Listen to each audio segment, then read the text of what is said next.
pledge allegiance to the flag of the United States of America and to the republic for which it stands, one nation, under God, indivisible, with liberty and justice for all. Okay, it's on. All right. Report from the planning director? No. I think roll call. Nope. Oh, I'm sorry. You better take roll call. Okay. You just want this over. Hey, keep moving. Okay, Mr. Cannon, please. Here. Mr. Johnson. Here. Mr. Moss. Here. Mr. Nader. Here. Mr. Herzog. Here. Mr. Hauge. Here. Thank you. I think you've increased the volume on my mic compared to previous meetings. Now we'll hear from the planning director. Mrs. Colbert, am I free to speak? Good morning, Chairman and members of the Commission. E.J. Avaldi with the Planning Services Division. As you know, this is our first meeting of what I call our March Madness. We have 3 meetings this month. One of those special meetings is on your consent agenda today. Next week, we're going to be going up to Tahoe on March 19th. And we have the Lakeside Redevelopment Project that was continued from our meeting last July. Right now, weather-wise, big storm coming in this weekend, but it looks like everything's going to clear out by Thursday, so we'll talk to you offline about logistics of getting up there. So that's next week. March 26th is the meeting after that. That's here in Auburn. That meeting, we're going to have a special meeting time at 4 o'clock in the afternoon. That's primarily because of the draft EIR meeting we're doing for the Hidden Falls Regional Park Trails expansion. At 4 o'clock, the meeting will start. We have a few items before we get to the Hidden Falls item, which is right now timed at 5 o'clock. And then we'll be back here again April 9th in Auburn, and we'll be bringing the winery and farm brewery ordinance back, which was continued from the February 13th meeting. So there's been a lot of concern about the COVID-19 coronavirus, how that's going to affect the meetings, upcoming meetings. So just, no meetings are being canceled as of today, but as you know, things are changing by the day, even by the hour. So as a county response to these matters, just be aware that, certain protocols may be put in place for upcoming meetings, or meetings may just flat out be canceled. So it's kind of a day-to-day thing. As soon as we get direction on how the county is going to be responding, then we'll let you know. The same for county operations. We have meetings going on right now as far as how we're going to interact with the public and kind of business that may not be business as usual. So we'll have more to come probably in the coming days on that. So right now, that's all I know and all the information I can share. With that, any questions? Any questions of the commission? There's a meeting on Monday to go over some of the new legislation and how Placer County is responding to it. Do you know if that meeting's been canceled? I do not know. Here. Yeah, I'm not aware of that meeting, but we can look into that and find out for you. All right. Any other questions of the commission? No, thank you. All right, thank you. All right. At this time is a time for public comment for items not on the agenda. If anyone would like to speak about Jane.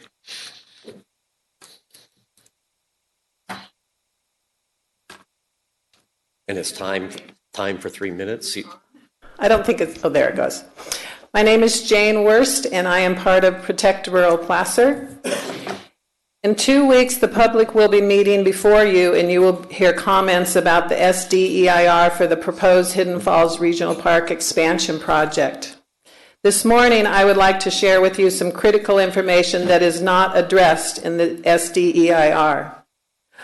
On the last page of the 2010 final EIR and conditional use permit for the Hidden Falls Regional Park, it states, and I quote, "The establishment, maintenance, or operation of the proposed Hidden Falls Regional Park will not, under the circumstances of the particular case, be detrimental to the health, safety, peace, comfort, and general welfare of the people residing or working in the neighborhood of the proposed use, or be injurious to property and neighborhood."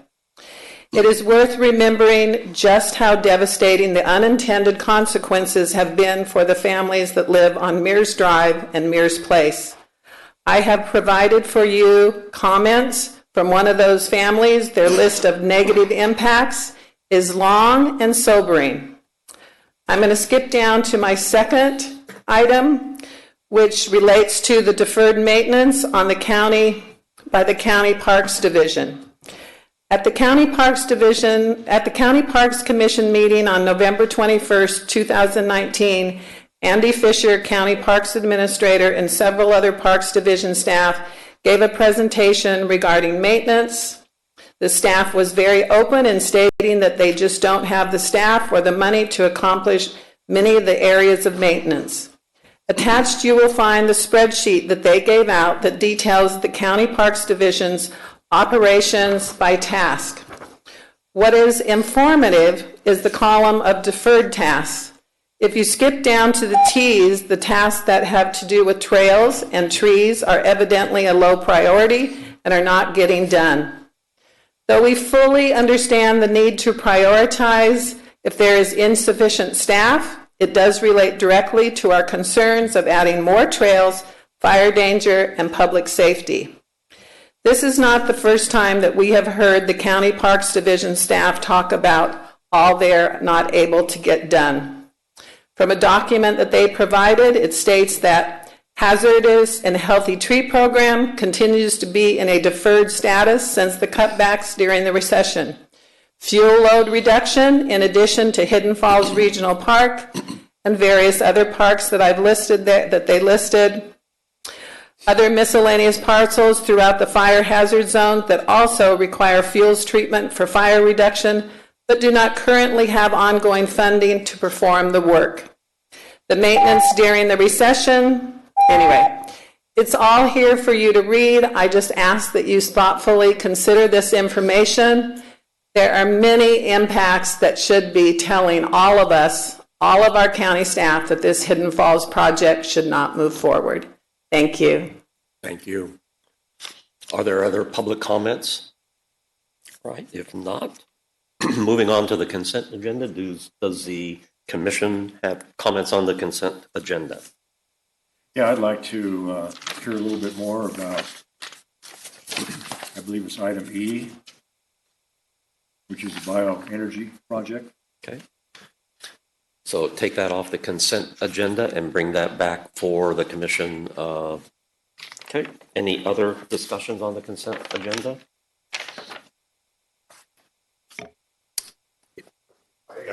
Would move approval. Actually, before we take a motion, we should open it to the public. If the public Oh, thank you. I keep doing that to you. All right. Are there any comments from the public on the consent agenda? Seeing none, we'll close that portion. I would move that we, with the exception of item E, that we approve consent agenda. Second that. We have a first and a second. Roll call. I have a first from Mr. Nader, a second from Mr. Herzog to approve the consent agenda minus item E. Could I have a vote for Mr. Cannon, please? Yes. Mr. Johnson? Yes. Mr. Moss? Yes. Mr. Nader? Yes. Mr. Herzog? Yes. Mr. Hauge? Yes. Thank you. All right. When would you like to bring up item E? Is the time right now? Normally, the time to hear item E would be right after. Okay, then Yeah, we can go ahead. let's take a look at item E, which is the biogas energy bio-oil technology demonstration extension of time. Good morning, Chairman Hauge, Commissioners, Patrick Dobbs, Planning Services Division. I'm here today with Brian Gannon. He is with Biogas Energy. Happy to discuss this project that was approved 2 years ago by your commission. It is a temporary use, conditional use permit. This is a demonstration, a pilot project for renewable energy. Let's see here if the slides are. Carrie just went in the back. It's like slide 140, so it would take some time. So some of you may recall that this involves a technology that's new to our region called pyrolysis. This is the conversion of wood waste into a biofuel that can be refined into a diesel oil that's compatible with today's diesel engines.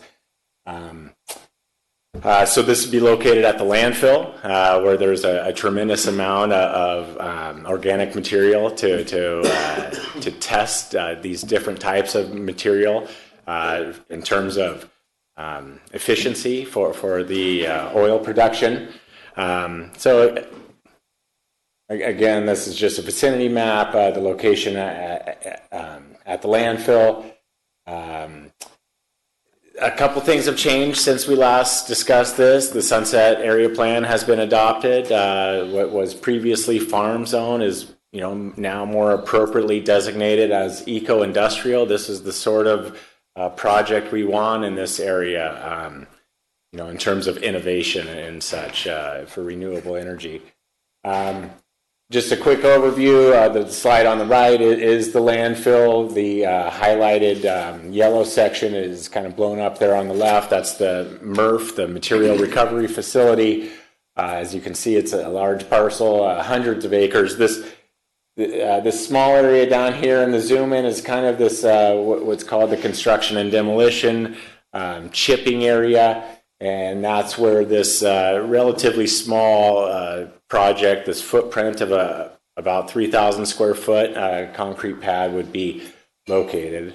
Let me see what other slides I have. This is just, again, a zoom in on this area where we're talking a small slab in an already disturbed area. There are this pyrolysis equipment, which I'll explain in a moment, is pre-assembled in shipping containers. There's a number of unusual considerations in this project that Brian's had to deal with, funding from the California Air Resources Board. These containers are not being manufactured locally and are presumably coming in from other places. But just in a nutshell, this is a contained project. There's one staff member that will be on site 24/7.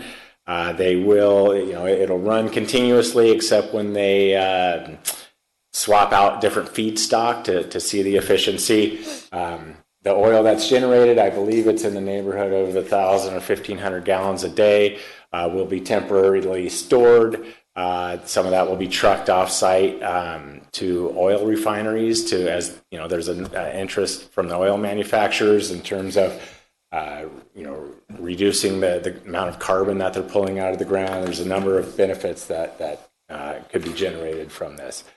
Mr. Gannon has, leveraged this grant with, I believe it's California State University Chico. There's also a renewable energy company down in Embryville that he's working with. So again, number of considerations. The state is under a lot of pressure to, stop putting organic materials in the ground. So they're looking for alternatives in terms of, their market and what they can supply.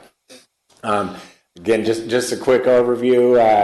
Pyrolysis is this reaction that happens in an anaerobic environment. So without oxygen, there are acres of organic waste out there. Some of it is compost and somewhat dirtier material. There's a lot of other stuff that's more construction and demolition, pallets and such, that's cleaner material. So those are a couple of the product types that they're going to be using.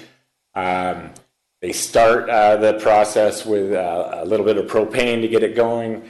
And then you see down here, this is the sort of equipment that's within this shipping container. That hot disc, or that disc, rotates and is incredibly hot. Wood is pressed against it. It vaporizes. Some of the gas is recycled and continues to operate the system. Again, out of that comes some oils and solids. I'm having a little trouble with the laser, but on the left-hand side is the crude, if you will, that will be evaluated from an educational standpoint, as well as from the petroleum manufacturers. Up in the top left is this biochar. This is the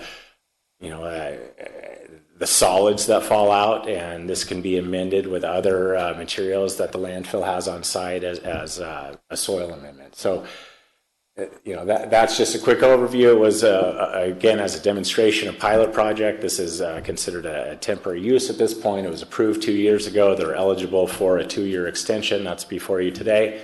They haven't been able to commence construction yet. There's been a number of things that have, kind of led to this point. I think we're getting close. And I'm sure Brian would be happy to answer any questions regarding the technology, and I'm happy to talk about the process or what's next. So, thank you. Thank you. Commission members? Yeah, I brought this up, for you to at least go over it again with us. I guess my primary question, I think you mostly answered it, was what's the status? And I know basically, from what I understand, this is a very important project to prove out because, like I was just up at Forest Hill this morning and up in Truckee, there's, a desire to use bio-waste. I presume that you could use material that's been chipped from the woods in the process too. So there seems to be a demand for a way to deal with this. And so at any rate, I just wanted to bring it up for further discussion, mainly to find out what the status is, as well as to state the importance of this being completed. Maybe one more question. The change in the zoning, does that really change the process on you in terms of? It gives us some options. We could have explored a more permanent use, but I think, the thought was let's try it. Let's establish it before we, kind of go in that direction. So, again, happy to introduce Brian Gannon. I'm sure he can tell you some of the details of the process, as you mentioned, with California's tree mortality. I mean, it gives me, some reassurance that people like, Brian are working on these very challenging problems that we have. So, Brian, you want to give an update on that? Well, thank you for the question. The status. The Energy Commission is providing grant funding for this project. And before they would release any grant funding, I had to come here 2 years ago and receive a permit to build it. At that point, however, they delayed financing for another 8 months. Now that put manufacturing back that much further. The good news is I have a little printout. It's built. This is the machine at the manufacturer's facility. The bad news is it's in Europe. So this opens up a whole new can of worms. So the status is it's going to be shipped here.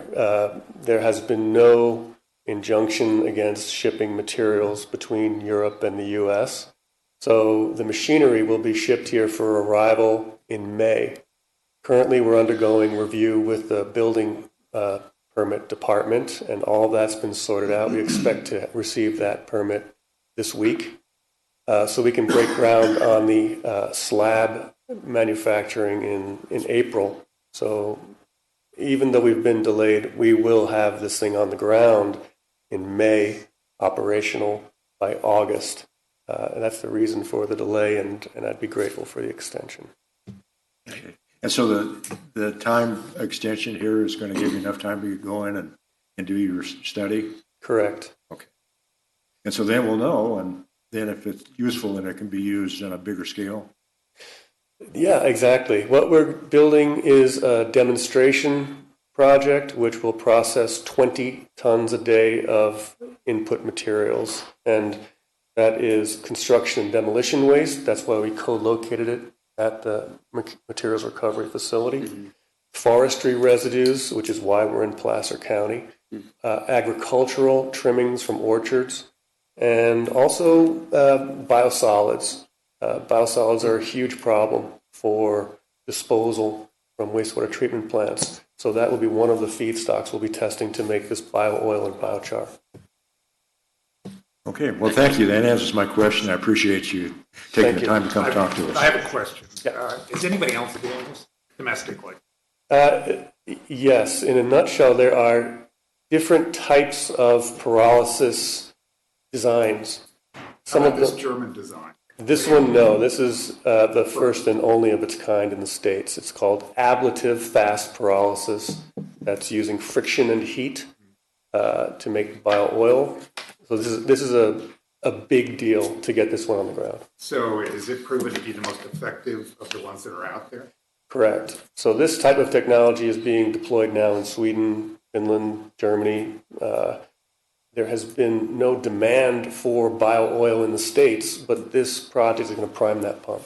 Wow, that's great. Excellent. Placer County, once again, leads the way. Yeah. That's great. Thank you. So I should have just mentioned that the extension is exempt from CEQA. We're recommending the 2-year extension. Thank you. All right. Any other commission questions? Yes, Sam. I just would like to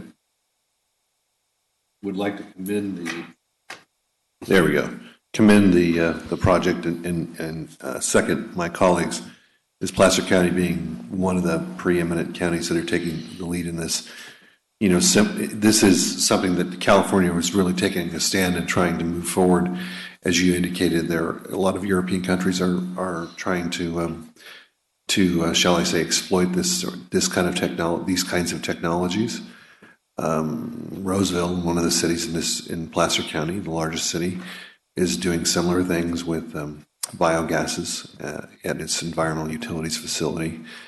And this is what California wants, and we want to try and take advantage of these things. So to the extent that we can, we're working with these grants and these funds. You know, that these are very laudable kinds of projects. So there are going to be these kinds of delays. And when we have these kind of roadblocks or shipping blocks in this case, we'll have to work with those. And we as a commission are very grateful that you're working. Your hard work is going to hopefully pay off, and other jurisdictions will follow suit. So thank you very much for leading the charge for us. Thank you. We're very lucky to have this in our region here. We've had a really good working relationship with biogas energy. I think I can speak for the commission. We're excited to hear what the results are. Yeah. Any other commission comments? If not, public comments? If no public comments, I bring a motion. Okay. That we approve the extension. Well, do we have to read what's no. We find the project is categorically exempt from environmental review pursuant to sections 15.301 and 15.303 of the CEQA guidelines, and approve the 2-year extension of time for the temporary conditional use permit, subject to the findings and modified conditions of approval in the staff report. Second. We have a first and a second. Roll call. I have a first from Mr. Johnson, a second from Mr. Moss. So a vote for Mr. Cannon, please. Yes. Mr. Johnson? Yes. Mr. Moss? Yes. Mr. Nader? Yes. Mr. Herzog? Yeah. Mr. Hauge? Yes. Thank you. Motion passes. All right. Next on the agenda is a public hearing timed at 10:05, so we're okay. The Whitehawk 1 General Plan Amendment, Rezone Vesting, Tentative Subdivision Map, Conditional Use Permit and Variance, and Final Environmental Impact Report. Mr. Chair, did we finish the rest of the consent? Yeah, we already talked about it. Yes.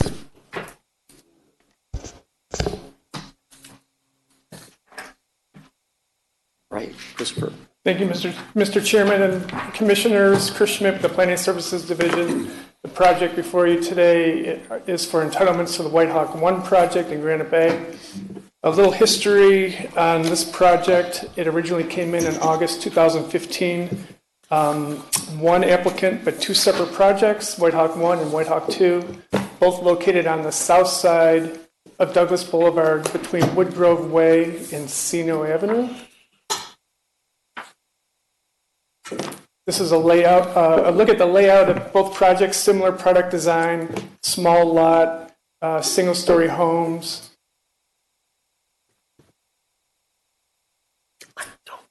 We proceeded processing these applications, took them to the Granite Bay MAC in October 2015. We have prepared a mitigated negative declaration. We released the MNDs in August 2016, and then the MAC took a vote on the projects in August of 2016 and recommended approval of the projects. But after the MAC meeting, we received a whole bunch of comments about the environmental analysis prepared, why we weren't looking at these 2 together in one EIR. There were some issues that popped up about traffic along Douglas Boulevard and elsewhere in Granite Bay. And we also received comment letter from the state about impacts to wetlands. So the decision was made to prepare an EIR that looked at both projects. The draft EIR was released for public comment back in November of 2018, and the final EIR was released about a year ago in February 2019. So that environmental review looked at a couple scenarios. If Whitehawk 1 only went forward, if Whitehawk 2 only went forward, and then the combined impact of both the Whitehawk 1 and Whitehawk 2 projects.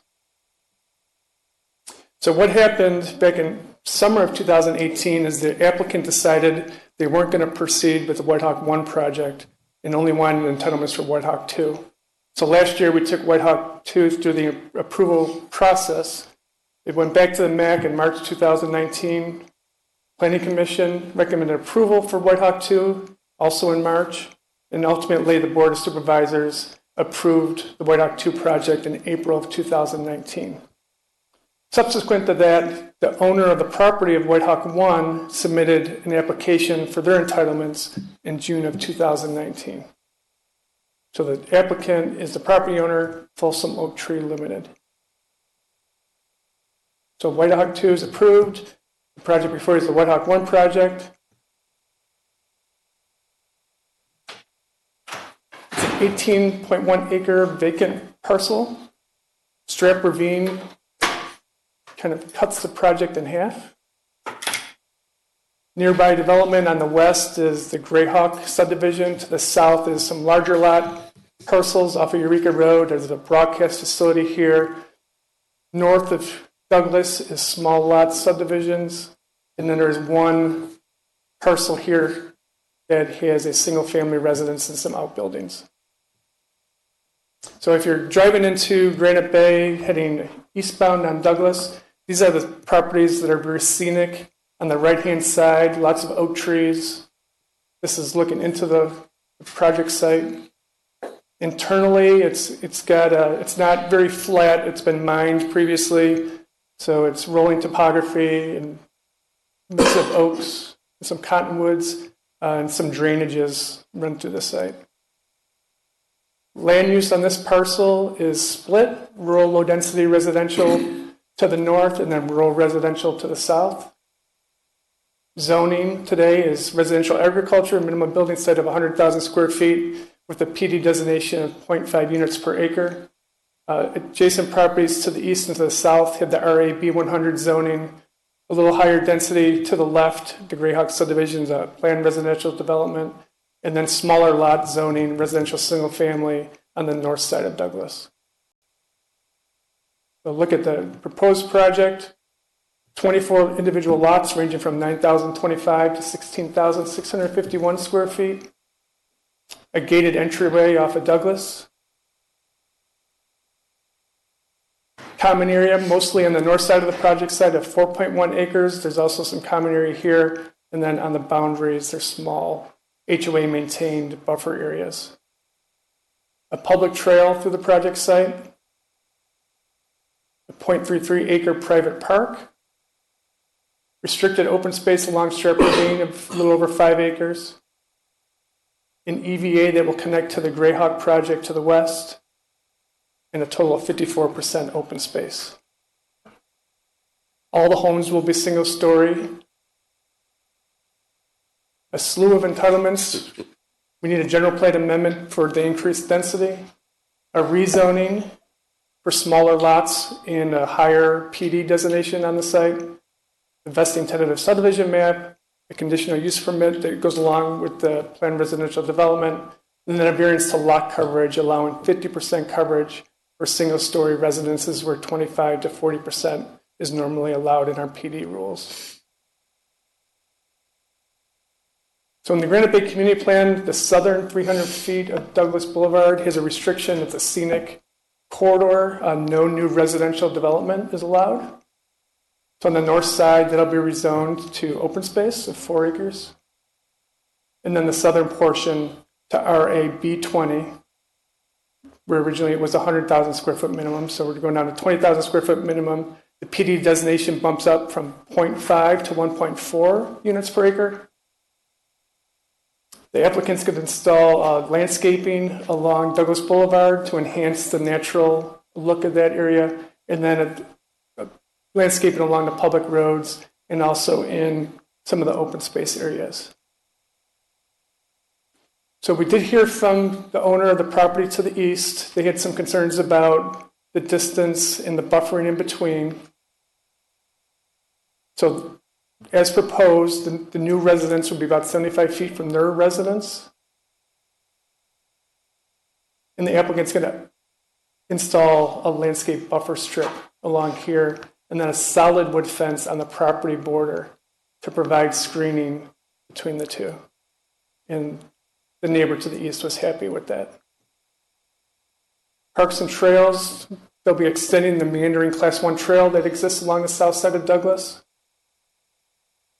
A half-mile public multi-purpose trail from Douglas through the project and connects to the Greyhawk Trail here. And eventually this trail will lead out to Eureka Road through the Greyhawk 3 project in the private park in the center of the site of 1/3 of an acre. Just a look at the neighborhood park, more of a passive park with some bocce ball courts and some seating.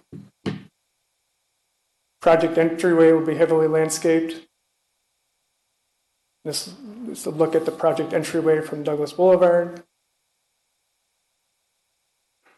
Fencing, the split rail fence you see in front of the Greyhawk subdivision will be extended, so it'll have a similar look.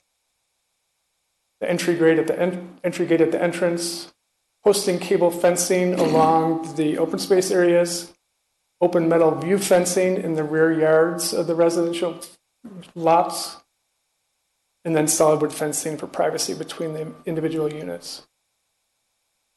For parking, our ordinance requires 96 parking spaces. There'll be 59 driveway parking spaces, 24 spaces for guest parking in parking bays throughout the site, and in total, including the garages, of 155 parking spaces. The traffic analysis done for the project estimated 283 total daily trips, with 27 a.m. peak hour trips and 29 peak hour trips.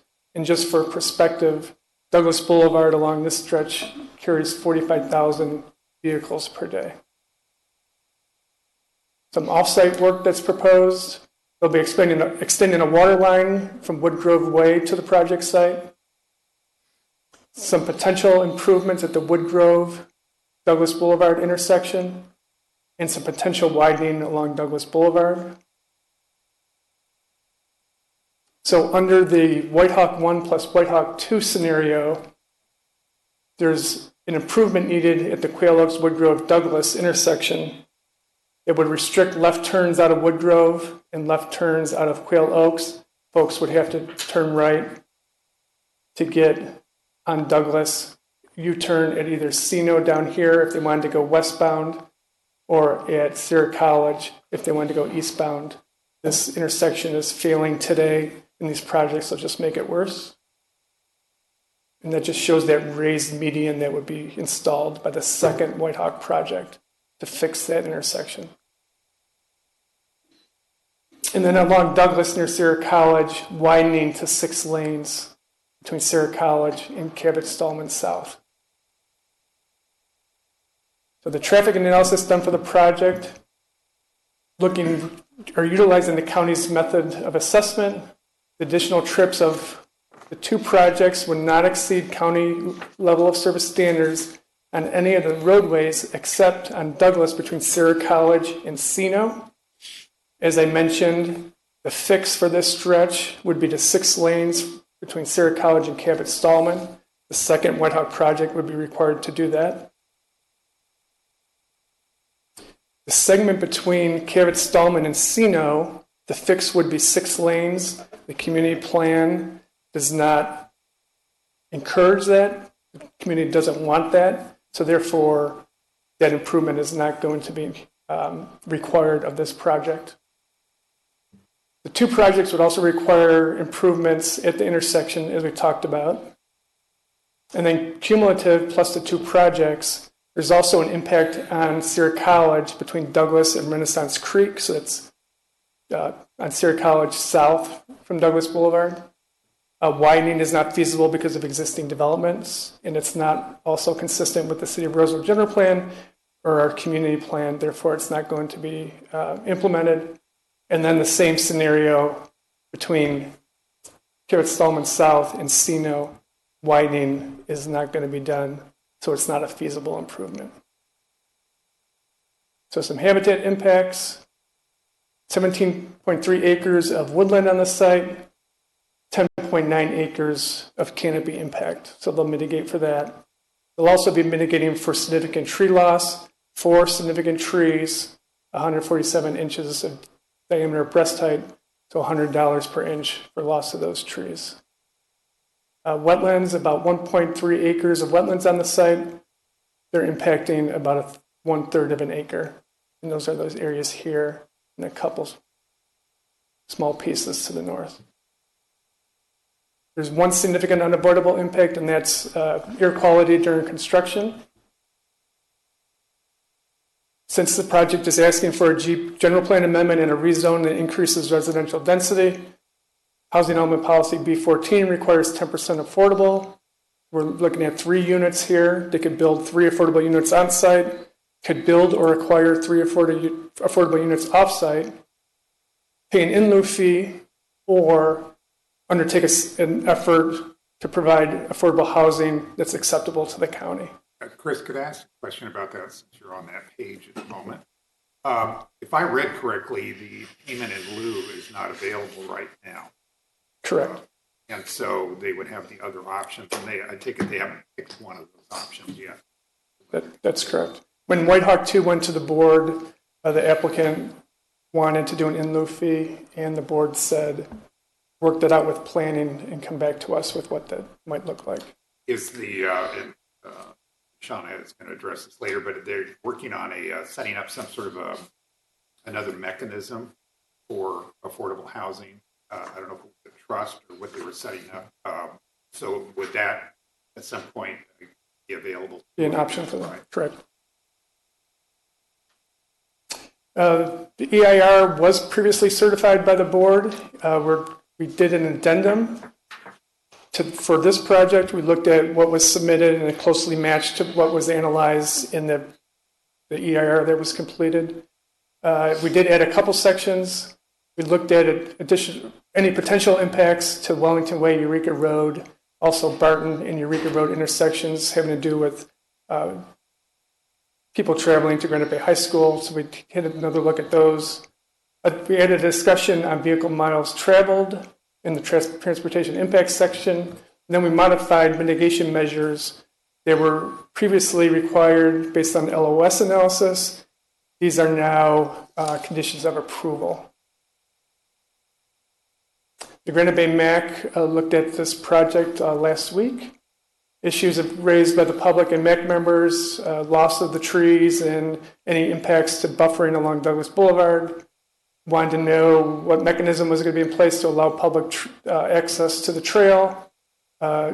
Expressed displeasure with the coverage for individual lot coverage, the variance being asked for. Expressed concern about the increased density being proposed.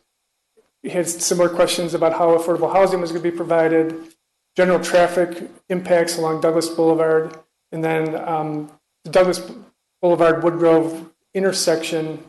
They weren't happy with the raised median. A few people had suggested either a signal there or a roundabout, and the community plan does not encourage additional signals along Douglas Boulevard, and a roundabout was internally thought that it wouldn't be feasible at this intersection. Also known as a roundy, according to the Chris, I'm sorry to interrupt, but just for reference so the other members of the commission understand, how many people actually raised concerns at the MAC meeting? 2. Okay. I mean, we see a list. It looks like there was a bunch of different speakers, but it was 2 people got up and had concerns. They just had a list of concerns. Right, that's true. Okay. Thank you for clarifying. The MAC did recommend The Planning Commission recommend approval to the board, recommend approval of the project, 3 yes votes and no no's. They did have a couple recommending conditions or some guidance for the county that we explore alternative improvement measures for that intersection, and then encourage the county and the applicant to take additional efforts be made to preserve more trees on the site, particularly along Douglas Boulevard, to keep that scenic look. And with that, staff's recommendation is that we recertify the White Hawk 1 and 2 project final EIR, errata, and addendum prepared according to CEQA, and adopted a mitigation monitoring reporting program supported by and incorporated by reference in its entirety the findings of fact included as attachment G of the staff report. Adopt a resolution to amend the Granite Bay Community Plan land use diagram as shown in attachment F of the staff report. Recommend the board adopt an ordinance to rezone the White Hawk 1 project site from RAB100 PD of half unit per acre to RAB20, a PD designation of 1.4 units per acre, and also open space as shown in attachment E of the staff report. Approve the White Hawk 1 vesting tentative subdivision map. Approve the variance to lot coverage allowing up to 50% coverage for single-story residences where 25 to 40% is normally allowed. And also approve the conditional use permit for the White Hawk 1 planned residential development. All these recommendations are based on the findings found in the staff report. And I'd be happy to answer any questions. Chris, you mentioned, glad you have that back up. Obviously, there's fairly significant density in here, and you mentioned that the internal fences would be wood. Is the county taking a policy or considering a policy that would exempt wood from being used in high-density areas because of fire-related issues that have surfaced with wood fence? I haven't heard of any discussions. Because we, as a commission, have brought it up. In fact, the chair brought it up from a meeting that he was at where it showed that wood fences were a significant cause in the campfire of spreading fire to a house. So if we aren't looking at it, we certainly should be looking at it, especially in high density areas. Yeah, that's a good point.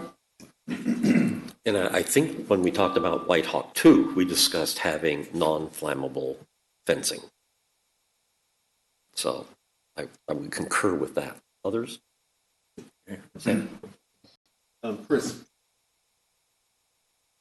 Chris, would you please go over the traffic impacts on Sierra again? I was a little unclear about exactly why some of the, you said that some of the expansions were not suggested or were not going to be made on the widening. I'll have Rebecca from Public Works address that, but the finding was that that segment needed to be widened, but there's existing development close to the road along that stretch, and also the City of Roseville general plan doesn't call for that widening, and also on the Granite Bay side, the community plan's not calling for that widening. So it's an improvement that may be needed. It's not going to be a measure that this project's going to have to do based on it's not feasible for the stated reasons. Would the project then be responsible for paying mitigation for? Right. So the condition of approval is pay your fees to address your impacts throughout the community. Okay, so she's going to speak to that then a little bit more. That was the answer, unless there's another question.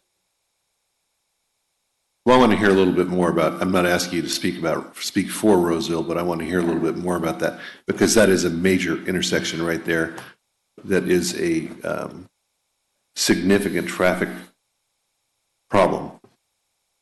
And having just traveled through it twice yesterday, I was thinking about it. Okay, yeah, so Rebecca Solomon with Public Works, the Transportation Division.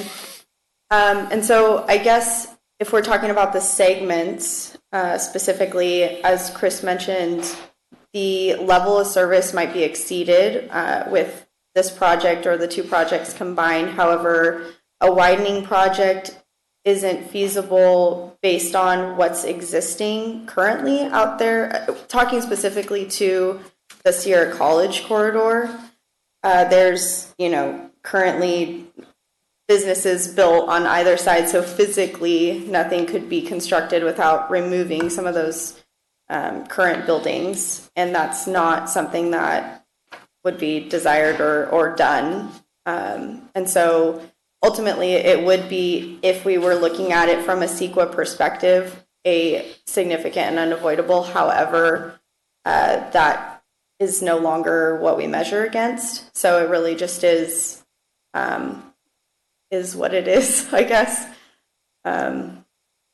So I don't know if that covered your Well, it does. question. Thank you. I just mindful, and as long as the city and the county are working together, and they're mindful of that, Right. because, and I think you are, because you talked about Chris talked about the 45,000 traffic count that goes through there every day, and then of course there's a seasonal bump there because of the Folsom Lake traffic too that goes. It's much higher than that actually. But I'm just was thinking along those lines and watching the traffic fly down there in the latter part of the day too, at commute time. So anyway, thank you. You're welcome. Other questions of the commission? Richard? Yeah, for Chris. Let me see, I remember when we were doing the White Hawk 2, that there was discussion about ultimately connecting 1 and 2 with a road. And it looks like there's provision for this in the map. Is that still being considered, or maybe the interim property owner really hasn't agreed to that yet or something? I don't know. Yes, as you recall, in the White Hawk 2 project, there was a stub street to the west on White Hawk 2, and this one has a stub. They're probably just going to pave to here, but there will be an easement here to the east, so that if this center parcel ever gets developed, they could connect the three of them, with the idea that we wouldn't want another exit or entrance off of Douglas Boulevard. Okay. The trail also would connect between the three projects. Okay, so that answers another entrance off of Douglas Boulevard question too. That's the other thing that I noticed is the variance from 50% coverage, from 40% coverage up to 50% coverage. And the statement it says here, it's a minimum departure, but I guess the question that comes up is just, I guess what's unique about this in this case that makes this more than just a minimum departure for a variance? So it's not unique to this project, but a lot of our projects that we're seeing with small lots, with single-story homes, bump up against our coverage maximums, particularly when you're looking at 40% coverage on a single-story, say 6 to 7, 8,000 square foot lot. You don't get much home. So the builders are responding to market demand. People are looking for small lots, low maintenance, single-story living, but a larger home. So they're pushing up against our cap. So the PD ordinance, we allow smaller lots than zoning would normally approve, as long as there's adequate buffering. So here we have a bunch of constraints with the 300-foot setback along Douglas, Strap Ravine running through the site, and a very expensive site to develop because of the creek crossing here. So they need an X number of units on smaller lots, which would exceed that 40% or 25 to 40% maximum coverage. So that's why the variance has been asked for. So this ordinance is one of the things that's kind of changing with practice, is what you're saying, or? We haven't taken the step of actually fixing our zoning ordinance to bump that up. But if you look at neighboring communities, a lot of them are at 50% or more for coverage today. And that's just the real estate trend, that lots are getting smaller. We have a growing elderly population that desires single-story living, and it's just hard to get a decent-sized home on a real small lot. Okay, so it is an issue. I think largely you're talking about just because of the restrictions on this lot in regards to open space Yeah, there's not much land to develop on this property. And so that's probably the more appropriate explanation here Right. to make the variance true. Okay. There's a unique case here. Okay, thank you. Other comments? Chris, I don't know, the intersection at Sierra College and Woodgrove there, the MAC had asked that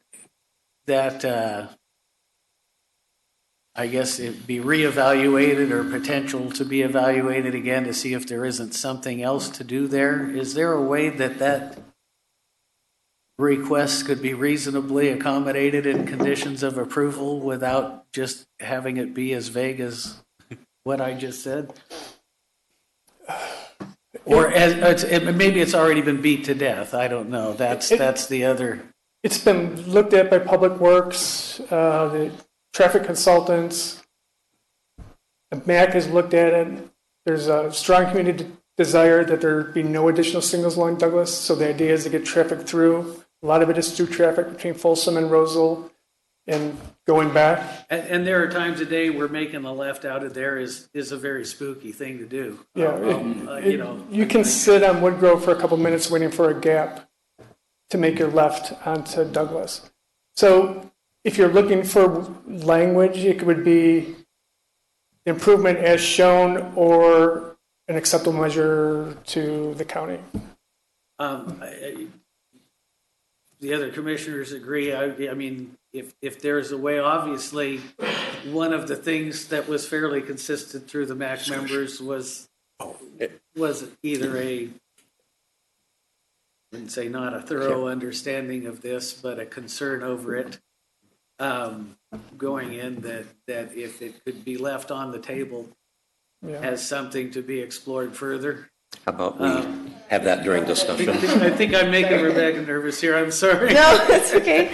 No, I was just going to mention, so this improvement here really is kind of a step in the right direction, I will say. So we are, as you probably are aware, going through the Granite Bay Community Plan update process.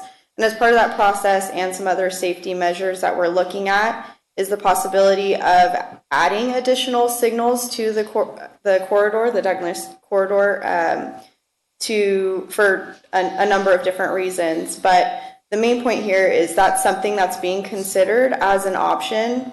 However, adding the median for now does improve the flow of traffic there, both from a level of service standpoint and also reducing conflicts of vehicles making those turns. So reducing the chance of a collision.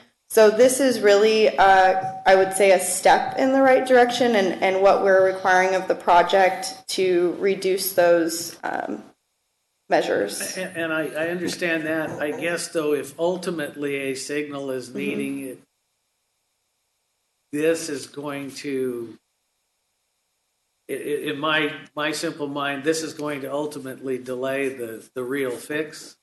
It's a Band-Aid, and it's an expensive Band-Aid.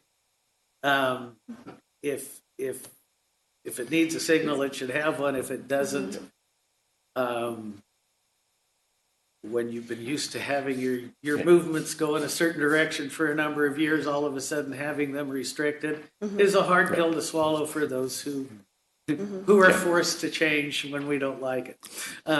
Right. And that's so my thoughts was, rather than trying to solve the problem here today in the meeting, was to leave some language in there that leaves that as open to other ideas if the developer or somebody else has one. Yeah, absolutely. That could still be explored. Yeah. Is way beyond. Yeah, how about we can have that during discussion? So right now it's questions of the staff. Okay. All right. Great. So I have a question of the staff. Placer County needs housing. Can we require ADUs be built with this as the requirement for housing? I would punt to the applicant to see if they're willing to include it as a condition. Right now, it's the policy in the housing element that gives them the option to do on or off-site or pay an in lieu fee. or another measure. If they're willing to lock themselves in, I think that's up to them or ultimately the board to say, thou shalt do X. Thank you. Other questions of the commission? If not, the applicant, if the applicant has statements?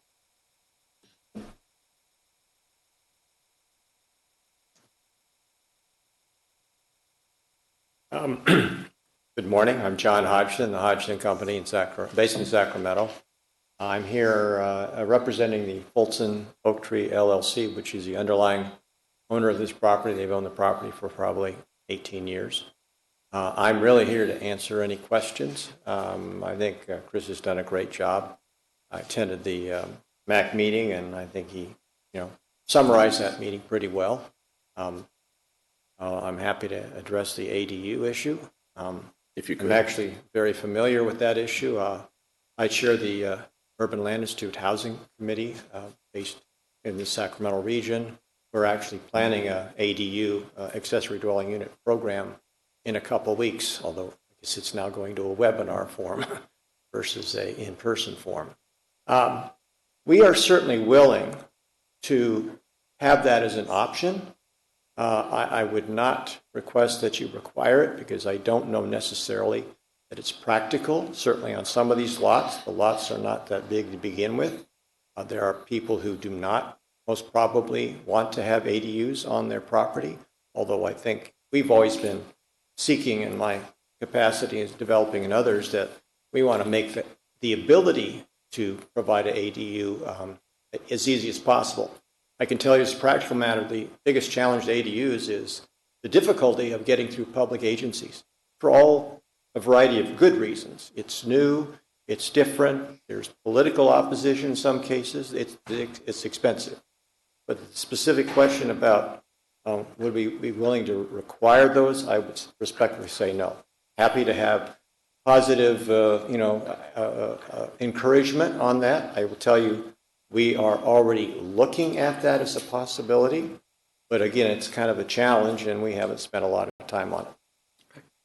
Other questions of the commissioner or the applicant? I brought up about the wood fence, and as commented when we did White Hawk 2, we requested that they use some non-combustible between structures of type of fencing. I'm sorry, fencing? On the fencing. Right. Right now, it's proposed to do wood between the structures, wood fencing. I don't know, if you will, the current building techniques and options. I mean, if it's available and it's not 10 times more expensive than what's available today, again, I would request a very strong encouragement or give us the ability to come back. I don't really want to lock it in. I'm not a home builder, so I can't really responsibly or accurately respond. Yeah, I don't remember what the language was that we used in. We can talk about that later, but I think we have the answer. Okay. Any other questions of the applicant? All Thank right. you. Thank you. At this time, are there any comments from the community, the public? If not, we'll close the hearing and bring it back to the commission for discussion. Couple of things just looking at, regarding non-flammable fencing material. I think the discussion was that non-flammable materials not be within 5 feet of the house, and that's kind of what they found in the campfire. I am concerned. I don't like variances, so I think one of the questions I have for the staff is, if this is going to be coming up, we shouldn't be doing variances. We should change the code to address this issue. And I still believe that we need ADUs, or I believe junior units, which are units built within the residential unit. We need housing, and we need it built, and waiting for a fund and waiting, to hope somebody will build housing is not going to solve the problem. And these residents are creating a need for housing in the community, and I think we should begin looking at that being done as part of the project. So those are my thoughts. Other thoughts? Well, I concur with the fencing. Actually, where the problems come up, where you had a wood fence attached to the house. Correct. But, there's ways around it. And actually, that would be local fire people in Granite Bay that really need to speak to that issue probably. You know, you can bring it up, but it's probably a Granite Bay issue to be addressed. So I'm just wondering if the county and the staff we should just look at it as a policy that you don't have flammable materials adjacent within 5 feet of the house and just recognize. I mean, we know that that is a condition and a number of houses burnt because of it. And, you know, there are materials out there that can be used to accomplish that. Other discussion? You know, I agree with the desire to do ADUs. The problem here is we're already asking a variance for extended lot coverage just to accommodate the home structure. In order to get an ADU on there also, you either need to go up, and that's prevented here, or you need to go out, and with current setbacks and the size of the lots, I don't think it's going to be a feasible thing to do unless maybe there's 1 or 2 lots in there that have that. But it's by design, you know, and layout, I think that's somewhat prevented on most of those. I guess where I would struggle with it is the supervisors have already addressed that issue in the number 2 project. And so if we address it separately in the number 1 project, you know, it's a question there that with what the supervisors intended, and it really, you know, it really it needs to be resolved by the supervisors, I think, at this point. Well, I think the commission can make a recommendation, and I'm just watching. We're not building housing. We're not building housing. And like I noted, these are fairly large units, and junior units basically are built within the unit and available then for housing. So I'd say junior units, ADUs, but I would like to see something built rather than just passing it on and kicking the can down the road. Well, I would agree with you on that we should try to encourage or enforce or whatever level we can do to have that done. But I also agree with Jeff that I just don't see how it's going to get done on this particular project. But I think each project we should be giving a really critical look at what the opportunities are to do that. This one is going to be really tough. Okay. Other discussion on the commission? Okay, one more maybe. I kind of brought it up earlier, but let me see on the variance item G, where it says this is a minimum departure. I think there's a better rationale for that variance than what's presented in the document.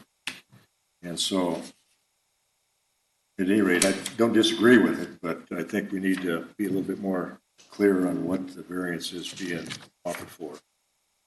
So I think what you're saying is the variance is being offered given the amount of open space being dedicated as part of the project, that the net coverage of these lots is correct. Is adequate. Okay. Any other discussion?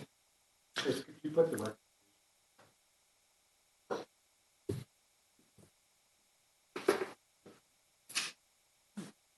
Okay. This is a long one.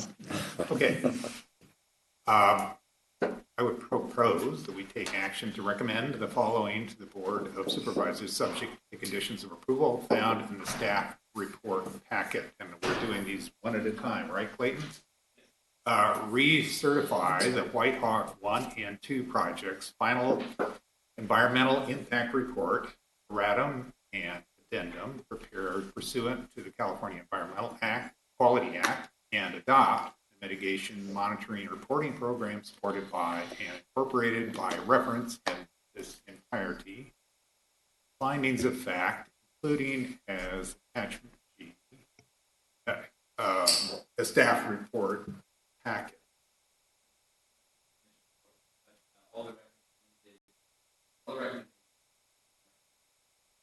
Yeah, I read that top line, said that. Yeah. I'll second. We have a first and a second. Roll call. I have a first from Mr. Nader, a second from Mr. Herzog. So a vote for Mr. Cannon, please. Yes. Mr. Johnson. Yes. Mr. Moss. Yes. Mr. Nader. Yes. Mr. Herzog. Yes. Mr. Hauge. Yes. Thank you. Okay, I would further move that we take action to recommend the following to the Board of Supervisors, subject to conditions of approval found in the staff packet report. Number 2, adopt a resolution to amend the Granite Bay Community Plan land use diagram as shown in attachment F of the staff report packet. Second? We have a first and a second. Roll call, please. I have a first from Mr. Nader, a second from Mr. Moss. So a vote for Mr. Cannon. Yes. Mr. Johnson. Yes. Mr. Moss. Yes. Mr. Nader. Yes. Mr. Herzog. Yes. Mr. Hauge. Yes. Thank you.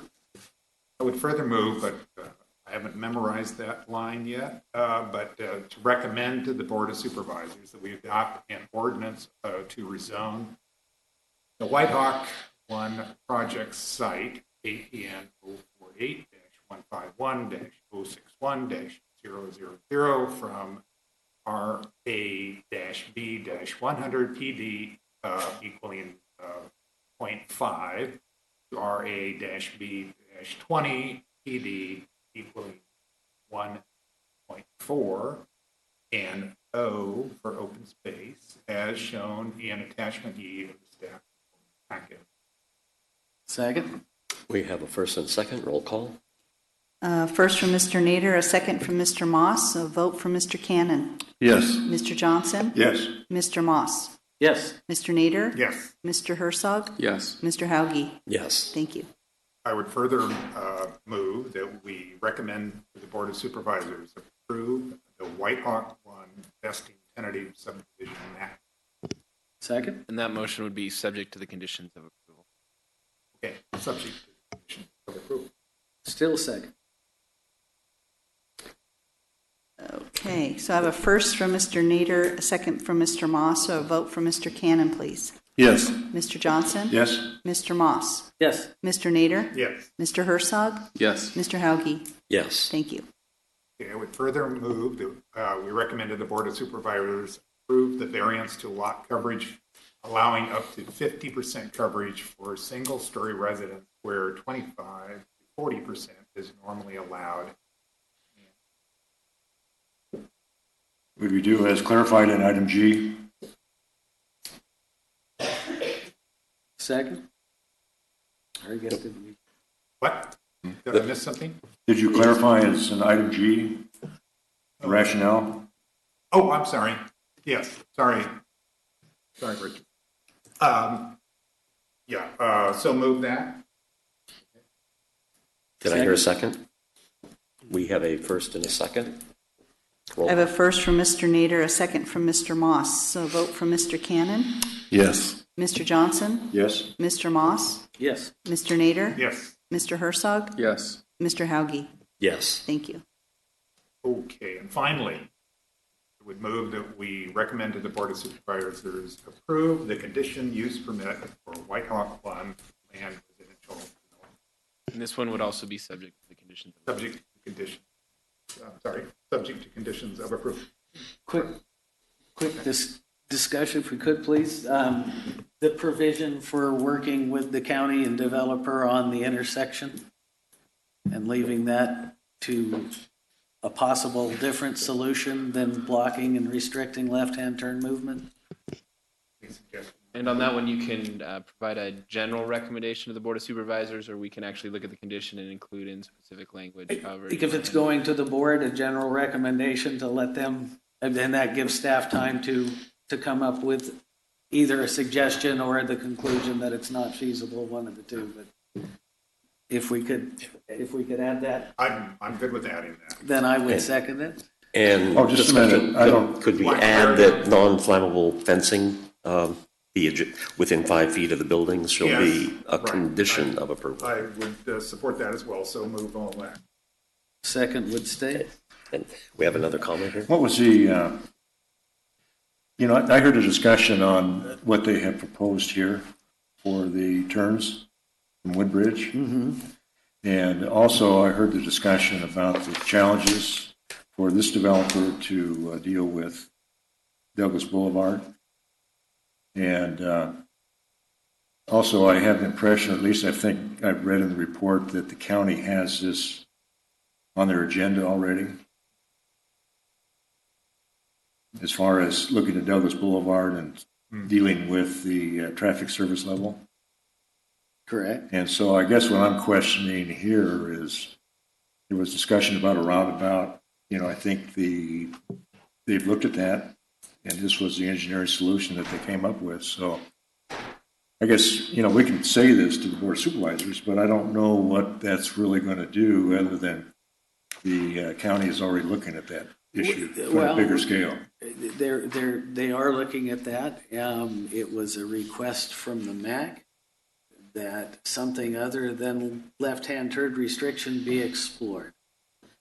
In deference to that request, I would like to pass that on to staff. I don't see a harm in exploring and ask that not be precluded by the approval today of what we're asked to approve.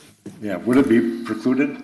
You know, I guess I'm questioning. It's probably highlighting it more than anything else. Okay. Well, if we were highlighting it, that's fine. But as far as Mr. Chair, if I may, I'd just like to, maybe I could bring some reason to this. I think that Commissioner Moss was simply saying, and I agree with him, that rather than pouring a bunch of money into a Band-Aid fix, we simply highlight exploring not doing that, and then simply, you know, 1 or 2 or 3 years later, coming back and then ripping all that out, and then doing another fix, and then wasting all that money. So why don't we make the fix now, or delay it till we until we can do the fix once, rather than wasting that kind of money? So that's what we're trying to bring that to the attention of the county. Isn't that not right, Commissioner Moss? That is correct. Yeah.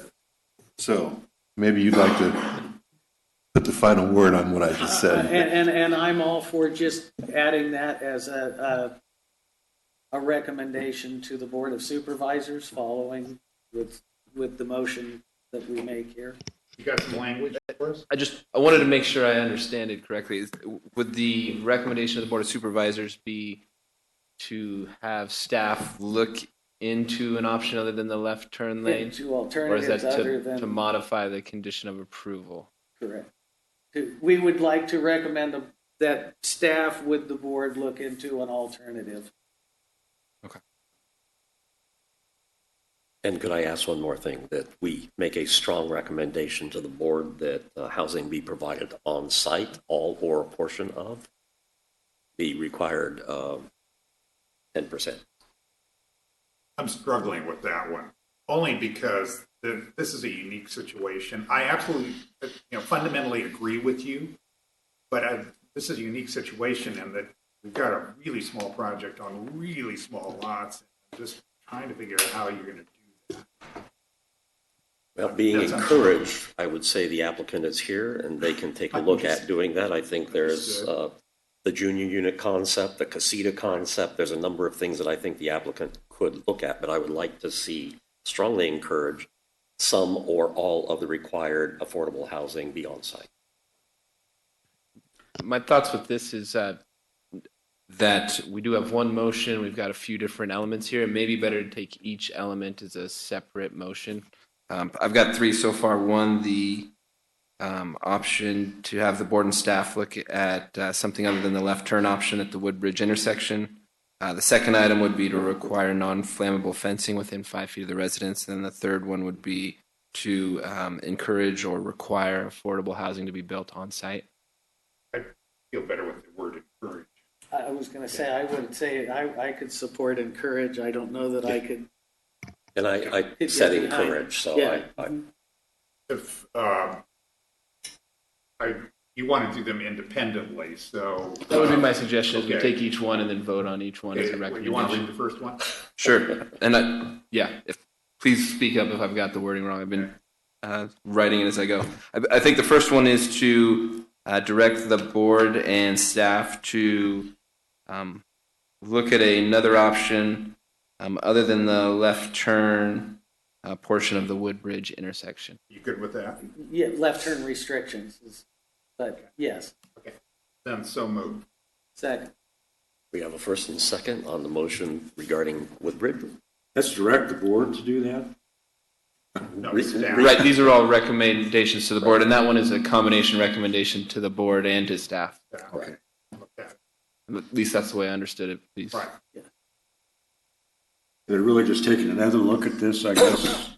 You know, at least I acknowledge they've looked at it once. But Well, we have the director of the engineering department for Public Works sitting here, so that helps. Sue? So just to clarify, does this is all related to the conditional use permit? Correct. Okay. Actually, I think we should probably take each one of these as separate, and then we'll come back at the end and do the conditional use permit. Okay. Correct. These are Yeah, these are separate recommendations. Okay. Number 2, you want to read it? we didn't vote on number 1 yet. We don't have a vote Sorry, yet. we got to vote. Yes. Right. So we have a first and a second regarding the left turn treatment at Woodbridge and Douglas Boulevard. I believe it's Wood Grove. Woodgrove, I'm sorry. Okay. Okay, I have a first from Mr. Nader, a second from Mr. Moss to direct the Board of Supervisors and staff to consider other options rather than the left turn divider. I don't know. Correct. Okay. So I need a vote for Mr. Cannon. Yes. Mr. Johnson. Yes. Mr. Moss. Yes. Mr. Nader. Yes. Mr. Herzog. Yes. Mr. Hauge. Yes. Thank you. And the second one that was up for discussion was a recommendation to the board to include as a condition of approval a requirement of non-flammable fencing within 5 feet of the residence. So moved. Second. We have a first and second. First from Mr. Nader, a second from Mr. Moss. A vote from Mr. Cannon, please. Yes. Mr. Johnson? Yes. Mr. Moss? Yes. Mr. Nader? Yes. Mr. Herzog? Yes. Mr. Hauge? Yes. Thank you.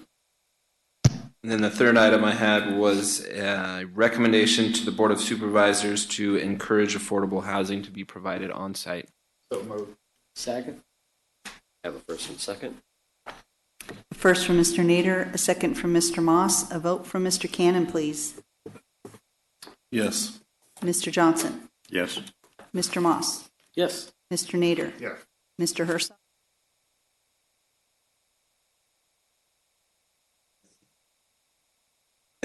It's just one. My mic. I need Mr. Hauge's vote Yes. on that. And finally, I would move that we recommend the board of supervisors approve the condition use permit Subject to the other recommendation. Subject to the conditions of approval and the other recommendations provided by the Planning Commission. Second. Okay. We have a first and a second. A first from Mr. Nader, a second from Mr. Moss. A vote from Mr. Cannon. Yes. Mr. Johnson? Yes. Mr. Moss? Yes. Mr. Nader? Yes. Mr. Herzog? Yes. Mr. Hauge? Yes. Thank you. Thank you. This doesn't come to appeal, does it? No. Okay. It's just a recommendation. It's just a recommendation. All right. All right. At this time, then, timed item, the housing-related code amendments. It's a workshop on the draft design manual for multifamily and mixed-use development. Chairman. Yeah. How Before about we we take jump a into break? this item, you want to take a Yeah, 5-minute recess? I know 5 this minute is recess. a lengthy item. Sounds good. We should do that before profit.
Yes.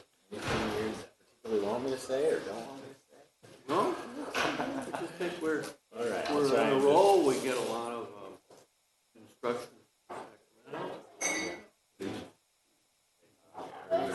And I think that,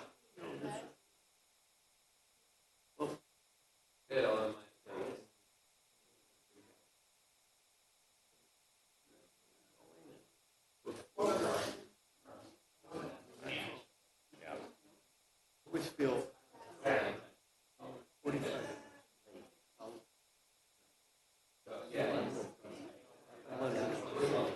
I'm not overly rushed. Yeah. Let's just I get to think what they want to they'll say. appreciate it. I don't want to, I would think free. Yeah.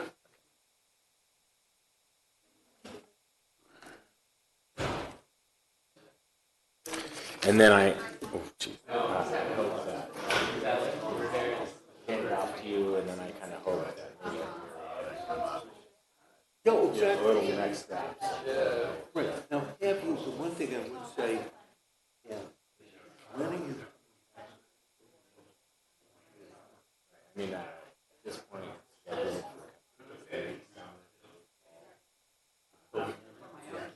we're working on. Why not?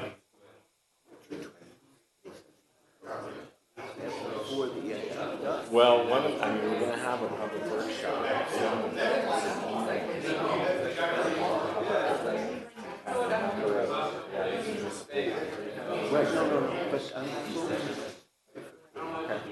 I would really like perspective because I work more, often with information boards. I think it should as well come back relative to well, this is still somewhat fresh, but to get their insights, not the, we have the community process. So they just, I think it's more build ownership of them on the code. Public code amendments work with this, because code amendments have that public questions. And when they have a chance to weigh in and add it. And I think that it would really be good to have them weigh in and make that ownership. And then you public and you have that decentralized. We have had some check-ins, but it's always better as you recall.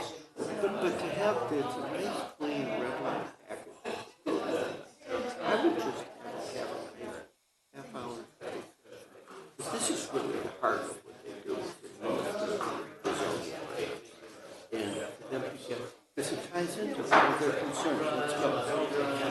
What they come Let's reconvene the Planning Commission meeting. I believe a commissioner has a comment prior to the discussion. So, Nathan? Yeah, thank you. I think I want to mention, I haven't said much today because I've been in agreement with everything that's been said, but it occurred to me that it's important to all of us about this fencing. And I'd like to encourage staff to make it almost a standard that within 5 feet of the house, we won't use flammable material. So I don't know. I wanted to understand what the rest of the commission thought about that, and maybe there could be a little bit of discussion. But hopefully that would be a standard and expectation going forward. Seems only prudent. Yeah. So no.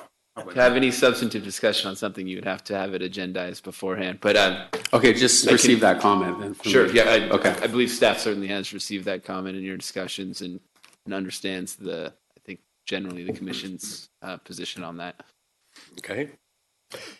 In that case, housing-related code amendments, workshop, draft design manual, multifamily and mixed-use development. And Patrick, you're back up. Yes, again, Patrick Dobbs, Planning Services. Thank you, Commissioners, and particularly those of you who spoke on that last item regarding housing. We're very excited to bring forward a discussion regarding really accelerating housing and delivering that on the ground. So I will dovetail on a couple of those comments. The focus today is the draft multifamily and mixed-use design manual. I'm just going to provide a short introduction, hopefully a little context, and give you an understanding of where this piece fits into the bigger picture. I do have our design consultant, Michael Diet, with us today, and so I'm going to hand it off to him to go into some details in a moment. But, just to give you an understanding here, over the last several years, we have been doing a considerable amount of planning and research. We've commissioned studies. There's been a number of public surveys that we've had great participation in. We've identified various opportunity sites and what's working in other jurisdictions. So we really have a good understanding, I think, of the challenges and opportunities that Placer faces. We're excited to be moving out of the planning and research phase a little bit and more into implementation and what we call high impact focused outcomes. There are a number of plans and programs that are kind of overarching and are guiding this process. It really all starts with a housing element. Our last housing element was adopted in 2013. We have a new an updated housing element that will be back before you in about a year. I'm going to just touch on our housing strategy and development plan and our annual housing work program. So This housing and strategy development plan, this is really our overarching plan. This is providing our housing guidance for the next 10 to 15 years. It delivers a menu of options. Our objectives are to increase that availability of housing types, reduce vehicle miles traveled, bring the county's policies and ordinances into conformance with state laws. As you continue to hear, the state has been very active in changing housing laws. So again, align Placer's general plan with and zoning ordinance with a number of the recently adopted specific plans. We have a lot of good design in these specific community plans, master plans, area plans. So this is basically a refresher of the county design manual for those areas outside of those more specific plans. Also, our board has a strategic plan. They've called it critical success factors, and one of those is providing achievable housing for those throughout the county. So our annual housing work program, we have a multi-departmental housing team. This consists of folks from the CEO's office, CEDRA, facilities, real estate services. All of them are working to implement our housing work plan. It's divided into several sub areas here: planning and research, legislative advocacy, strategic relationships, community engagement, funding and resources, and incentives and regulation. Each of these, we're really trying to focus on those areas that we do control: zoning, fees, process. So each of these work plan components have specific tasks, and one of those is our housing code update. This is kind of our infill strategy. We're wanting to come into compliance and be consistent with state and regional regulations regarding smart growth. So this is really a deeper dive into our ordinances and standards and looking where we can provide some regulatory relief. This is very targeted. We're primarily looking at multifamily and commercial parcels that allow housing today, and where it overlaps with transit areas to really meet our future housing needs. We have a lot of capacity in the county, but various limitations on infrastructure and such. This really comes down to a lot of when and where, and we're really trying to focus that development in areas that we have infrastructure services to accelerate that housing production. So really the focus of today is this fourth component. Sorry, I should have mentioned a few of these at least. We're looking to create a mixed-use zone district. We're not rezoning any base zoning at this time. This whole concept of more compact development model, cluster housing, a variety of housing types. The state has density bonuses incentivizing affordable housing. We are incorporating those, and in some cases taking a step further. There's limited circumstances where we would allow up to 4 units on a single-family parcel. There was some discussion earlier about 3 units being allowed currently with the ADU and the JADU. Again, some different housing products out there that we want to introduce into our ordinances, whether it be co-housing or tiny homes on wheels, a number of things. Excuse me, real quick. I see we're looking at increasing density on mobile home parks. Has there been any discussion about zoning any new property for? I don't think I've seen a new mobile home park built in my lifetime. No, no. That would be something for new mobile home parks, but I don't know of any of those that are kind of slated or being discussed at this time. Or even any vacant property that's zoned for. Again, not something that we have a lot of in this county. So that's, no one size fits all, but that's part of the overall approach to address it from many angles. Well, Patrick, on that, it seems to me what has developed are RV parks like the one at Bell Road and 80 that have turned into quasi mobile home parks. I mean, these units move in and don't move out. Yes. And that people are finding that the way to live for now, especially if they're on site for a job for a while. So, yeah, I mean, you bring up some important points about people working here not being able to afford to live here. That there's been ups and downs in our economy, and some people, have had to resort to that sort of housing. Because I believe that RV park at Bell and 80 has been filled since it opened up 2 years ago. It has been. It was full day one. Yeah, full day one. It still continues. So there may be more of those coming up.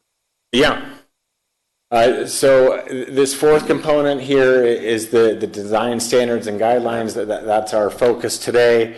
This is a shift to more by right processing. A lot of this comes out of Senate Bill 35, requiring more ministerial review of these types of housing projects.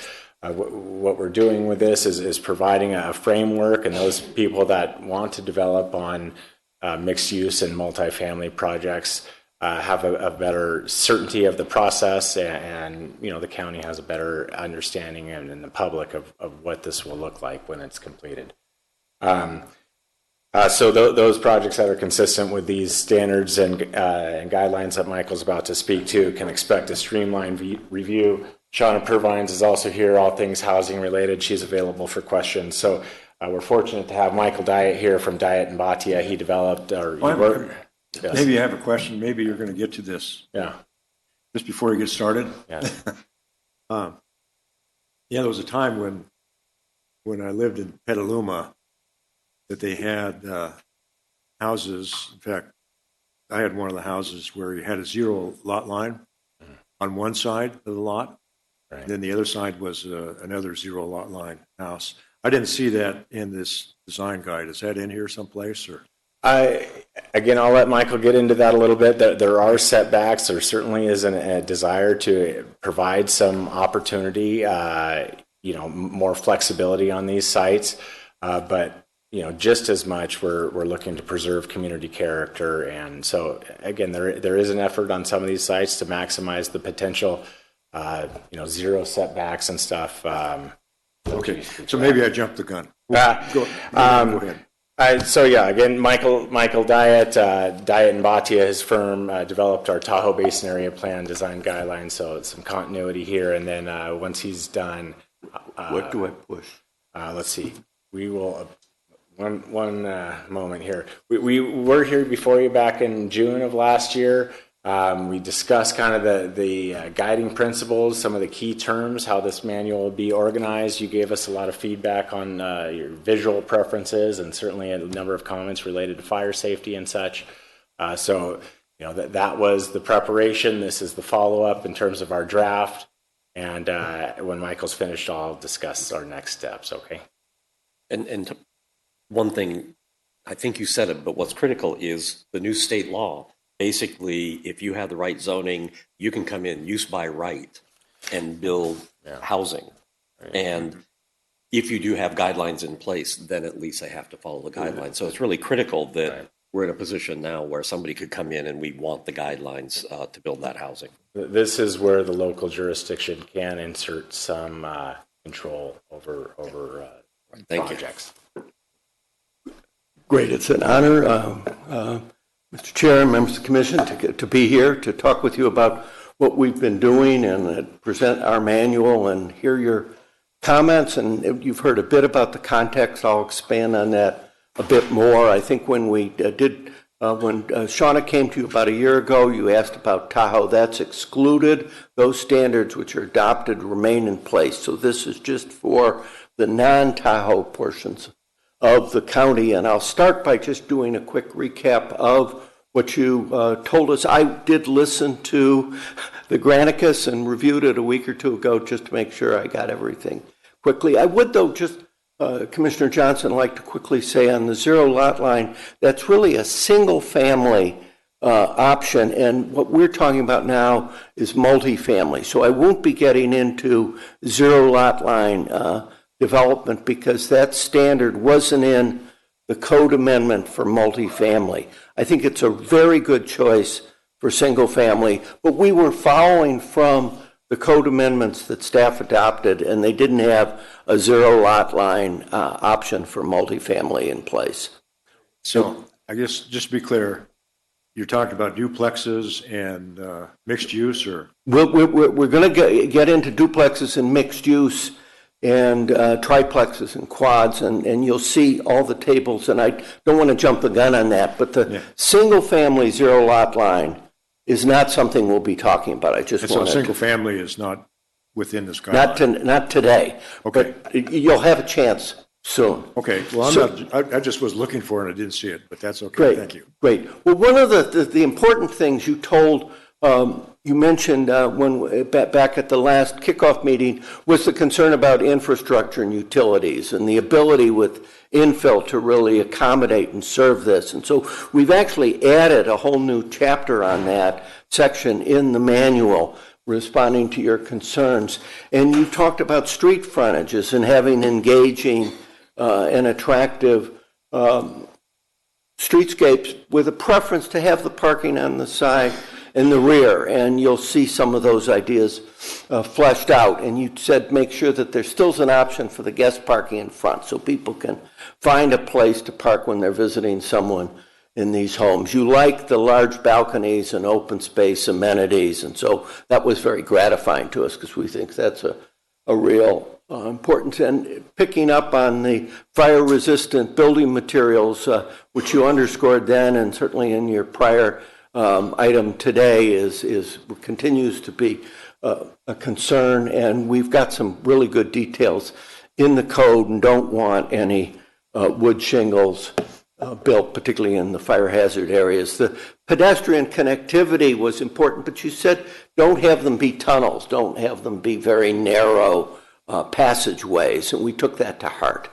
And there was a concern, too, about California being subject to droughts very often, that we shouldn't over-rely on landscaping, but you've got good guidelines for landscaping in place, and we so built on those and fleshed out some of the numbers so it's clear for the developers what's expected. You picked up on the idea of no solid walls, blank walls, and let's articulate the buildings and have outdoor open space. But one of you said seating can become bedding, and so be concerned about that. We can't really solve the homeless problem through this design manual, but we were cognizant of it.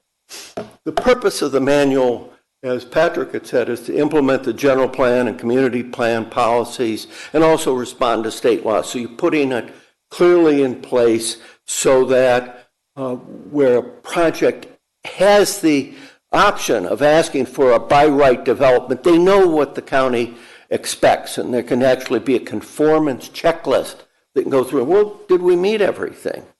And that's why you're putting in place objective design standards, not subjective requirements. And we do try and avoid the use, encourage in any of these documents, because that doesn't really help an applicant. It's either tell me what you want or what you don't want, but just to encourage something is a fairly soft and weak verb. We include a combination of standards and guidelines, and I'd like to just talk a bit about this more, and really wanted the manual with its clear guidance, with its diagrams and tables to be useful not only for you, but for applicants and staff, so everyone knows, has a common frame of reference going forward. And we need to, again, pick up on what state law has so everything's in place, and you can expect that the new development will cover all these things, but also give them an option for voluntary design review. If they have an alternative concept that works on their particular site, that they can come forward and then ask how it fits into the design guidelines itself. So we'll have a checklist approach, but that flexibility as well through a voluntary design review process. And I keep coming back to the point that I listened when you spoke last time, so we've got the fire, life, safety, and the adequate public facilities in place. Just so we have a common frame of reference, I think it'd be good to just review two definitions. Standards are quantifiable requirements. They're usually expressed as shalls or shall nots. They're things you can map or measure. You can put a ruler, a scale down on a plan and see whether it complies. They're mandatory minimums or maximums, and height and setbacks are one. The state says, in fact, objective standards involve no personal or subjective judgment by a public official and are uniformly verifiable by reference to an external and uniform benchmark or criterion, which is what you'd have in the design manual. And the knowledge of both the development applicant or proponent and the public official is known. So everyone has that same framework, and that's what the design manual is intended to be. Guidelines, by contrast, are to inspire good design, not require it. They're really to evoke some of the ideas to think about as you're going through. So they're expressed as shoulds to give someone some flexibility. But the guidelines are not subjective, personal interpretations. We're really trying to provide some pretty clear set of expectations of what you'd like, but in a voluntary and flexible environment. As Patrick briefly discussed, we have a 5-page document. We start by setting the context and the introductory material, then get right into the design standards, follow it with the design guidelines, and then that new section I mentioned, adequate public facilities, and close with the definitions and rules of measurement. They're usually put at the end because they don't make policy, but they're good references so everyone can say, well, how do you measure height? And you go there and say, how do you measure height? Now, the development standards are geared to different project types. One of you had mentioned the duplexes, triplex, quads.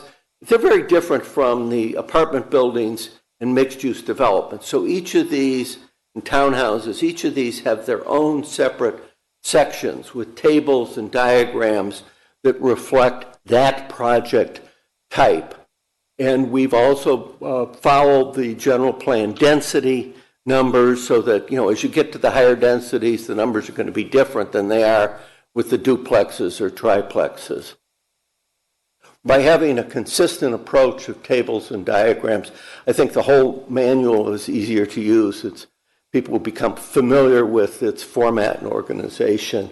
And we didn't want to duplicate things, so you pull out and deal in one place with things like lighting and landscaping and drainage. Why repeat those for each project type? And what's often neglected but very important is the transitional requirements. What if a project is next to a single-family neighborhood? What do you do? This is just an example of the standards that are keyed to the diagrams. And here is another diagram of building form and location. And in this case, what we're trying to do is break up the second-story massing so it's not just a blank wall running front to rear. But there's flexibility because we're saying that they can have up to 30% of that side frontage go up. And that's where you can put the bathrooms and where the plumbing traces have to line up. It makes sense. The transitional requirements I mentioned, the best way to present those is with sections and show what the setbacks are for each story of the multifamily or the mixed-use project. And you have greater setbacks as you go up in height because you're trying to keep the light and air coming into the neighborhoods. The building relationship to the street was something you picked up on. So we want this front streetscape to not be completely paved, have some landscaping, set the garage proscenium back so that the cars that are in front of the garage don't hang over the sidewalk and people can just walk on the sidewalk without unimpeded things. Have porches or recesses for entries and set some minimum dimensions on them. So someone doesn't come before you and they've only got a 2-foot porch. Well, that doesn't work. It's 5 feet. Why didn't you read the manual? In mixed-use projects where you're trying to have some pedestrian engagement, what planners like is what we call a build-to rule, where you want a percentage of the building to line up along the property line or the front setback line. In this case, the recommendation is 60% to give flexibility then for courtyards or step backs or the guest parking that you'd mentioned earlier. And here's, again, an illustration with the shop fronts here along most of the building, and then the residential entrance separate and stepped back in to the project itself. Mentioned earlier, the garage doors being set back, but also a limit on how much garage frontage you'd have along the streetscape, no more than 30% of the total. Open space and landscaping is often one of my favorite parts of a code, because I think that the decks and the balconies are so important, particularly in our environment. You want to be able to get a table and chair out on your balcony so you can read or have a glass of wine or a cup of coffee with your partner. And so you need a minimum dimension of 6 feet. The 2 or 3 feet dimension doesn't work. You're not going to be able to use that balcony. And decks would be a 10-foot minimum dimension. And then you want to have the open space, just enough so it can be usable. It's not then that leftover space, a narrow little thing where developers, oh, well, you know, if you count it, I gave you 30%. It's not usable. I mentioned earlier the kinds of standards that we group together. These range from how do you add to a building, what's allowable to project above a height limit or into a setback, the landscaping, drainage, parking, lighting, recycling and refuse containers, streetscape improvements, fences and walls, all those things you put in one place. So we do want to have, for example, roof-mounted equipment, screen it from view from the street, or if the transformers are ground level, screen them in the setback area so that they're attractive and fit in. Now, I'll come to the design guidelines. This is to inspire the applicants, and they're softer. They're a little more evocative in terms of what we're trying to convey: proportion, scale, and arrangement. The idea of human scale, neighborhood scale, not blockbuster buildings, and the edges and pedestrian connections. So these new projects fit in the infill locations, that they're oriented to the street, have an inviting entry with a porch or a trellis or some other amenity, so that in the rainy season, you know, people can come and they're protected while they're waiting for the door to be open. And the windows are scaled around courtyards and the building heights are there, so you're getting the sun into the courtyards. They're not dark, shadowed spaces.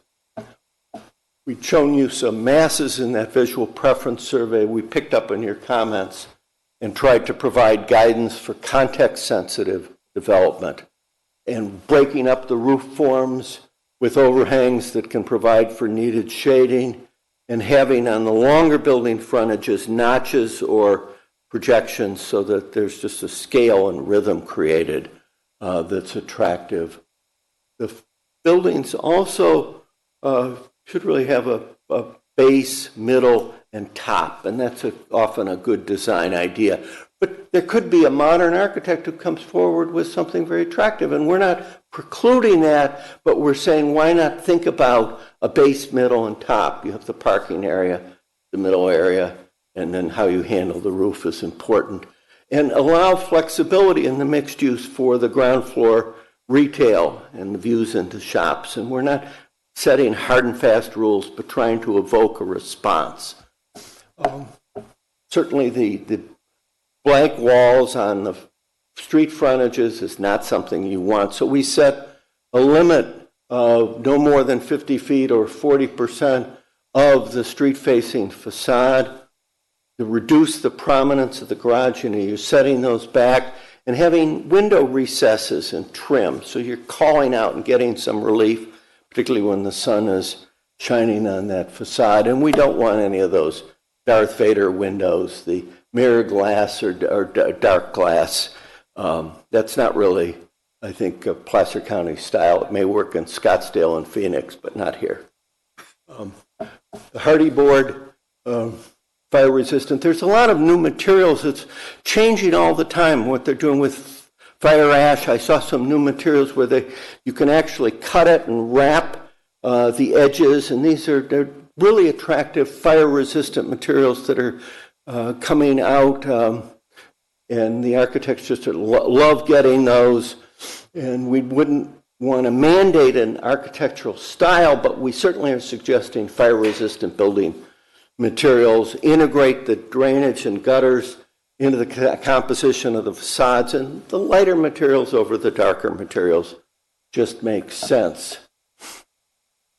The outdoor living space, secure spaces, there's something called crime prevention through environmental design so that people feel safe and secure when they have their children out playing in those areas, that they design the outdoor amenities so they have the sunlight and that they're oriented to take advantage of some of the great views you have without any unnecessary shading. I mentioned earlier the decks and balconies. We go a little bit further in the guidelines about how they can best fit in, and if they're adjacent to a public space, then have a wall, a fence, or some landscape treatment so that delineates the public versus the private area. Landscaping and drainage can really, you've got very strong landscape guidelines in place already. So we actually were able to just do a light touch, add some new ideas just for the multifamily and mixed use to maximize the landscaping in front and the sides, integrated in with the storm drainage, but not have any flammable materials within 3 feet of the structures preferred. But give the fire chief the option, if someone comes in with one option that really makes sense, the fire chief may say, well, you're really on the edge of the WUI, and I'll give you that little edge. Or he'll say, no, we're hard and fast rule. We really are concerned. Don't try to talk me out of that requirement. So I'm trying to balance those two issues here. Ooh. What do I? Sorry. Exterior lighting. You want pedestrian scale lighting. Think it through. Have a lighting plan. 12 to 14 foot fixtures, but bollards really are preferred for the pedestrian lighting. No light trespass. Make sure all the fixtures are shielded or fully shielded. And light trespass is the way to just be a good neighbor, to have no light trespass. Fences and walls, we talked about some of these ideas, and as you mentioned in the earlier matter, no wood being used anywhere, actually, in the wildland urban interface area, not just close to the buildings. I think that, at least in this design manual, we're saying don't use wood anywhere if you're in a wildland urban interface, but high fire hazard severity zone. We prohibit chain link fences in the front or the corner side, corrugated metal and plastic materials. I mean, come on, these aren't what I think you want to create as an image for your county. The equipment and service areas, again, screening them from view, pulling them in, putting them underground, all makes sense. We have some specific guidance, so we can certainly say, yes, you can put those solar panels on the roof so that they work, and but want to screen the other things with good landscaping. Now, here's the new section I was challenged with when I listened to you, and the basic idea is you come in with a will serve letter that, yes, the water, sewer, and storm drainage can be provided, and for most projects that will be fairly straightforward, but you would be able to, under this design manual, to ask for an impact analysis if it's a larger infill project at what you think is a problematic site. Show us the numbers, and may be exempt, for example, from CEQA, and we don't know what kind of things that come down from Sacramento. So let's protect our interest in adequate public facilities here by giving you that right to ask for this additional analysis, even on these infill sites, to look at the transportation improvements, the full range of improvements you want to make sure in place, not just auto-oriented improvements, and make sure too that the water, sewer, and storm drainage facilities meet your requirements. So this is an added check in the design manual on top of all of the other requirements that may be in. But if someone, for example, doesn't need a subdivision approval and they're just coming in with this way you can make sure that these items are covered. Well, they would be through the subdivision process. They may not if there's no subdivision required. We close with, as I said, a set of definitions and rules of measurement on distances, height, number of stories, grade. Often people say, well, I like to follow it this way. Well, that's not the way the urban, the Uniform Housing Code calls for it. But there's some new measures on floor area ratios, lot coverage. Let's be clear on how we're going to measure them so that the architect doesn't make a mistake in the design. We illustrate them and show here in terms of what's included in coverage, what's excluded, so that everyone's on the same page. That was a whirlwind tour of the design manual. There's a lot in here. You'll have time to think about it because, as Patrick mentioned, the overall project will be coming forward to you, in the summer, maybe early fall. I did suggest you may want to have a companion study session on code amendments so you see how these work with the amendments that are being developed. Well, thank you very much. And from my standpoint, I wanted to let you know you did listen, and I saw at least the comments I had incorporated here. So thank you. Much appreciated. Can I ask a question? Yes. Sure. Related to drainage, was there any talk or consideration of at least encouraging projects to capture water or for reuse for landscaping rather than let it just kind of go through the sewage system? Well, I think that's a sort of the double, triple use idea. And I'll admit, I didn't go back and review all the source material, but I think that some of that is picked up in some of the landscape guidelines. So we didn't call that triple use idea out, but I think that we were trying to, and I want to look back to make sure we have the specific language in, but trying to make sure that the drainage plans, the on-site retention, is integrated into the landscaping plan. So you're trying to do that, but not be extremely prescriptive on whether they have to have full catchment basins and maybe have pumps to install it. I think it's a really good suggestion, though. Given that we seem to have ongoing challenges with water, yes, it seems like at least it should be free. I agree completely. Other questions of the commission? Okay, yeah, I guess. As you were going through this, I was thinking you were talking about non-flammable roofs, but then you got to it, and I want to compliment you for recognizing, particularly if you have a wood siding house. Yes. That 3-foot distance of non-flammable material from the house is pretty important, where you have a potential for fire brands. I know my house has got a problem with regards to that, but I surely recognize that. And so recognize you for recognizing that point. Thank you. And actually, this is a very good presentation that you've done. I appreciate it. The one question that catches my eye, and this might be kind of a silly one, is as you look around, you don't see many blue houses. And so the blue house on the cover just caught my eye right like that. But that's not a big issue, so however you want to do it.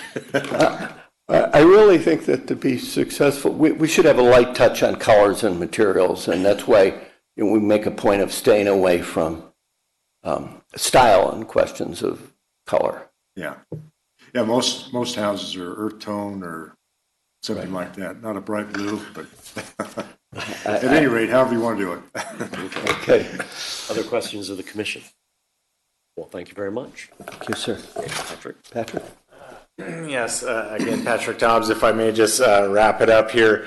In terms of next steps, Michael mentioned that, again, this is part of this larger housing code amendment or housing code update. We are working with ICF as our environmental consultant. We're developing an EIR. We expect this packet to be back before you late summer or early fall. One of our immediate next steps is to send out notification to existing commercial and multifamily property owners to try and draw them into this process, let them know of the opportunities that this provides, and in terms of a more streamlined process and more predictable outcome.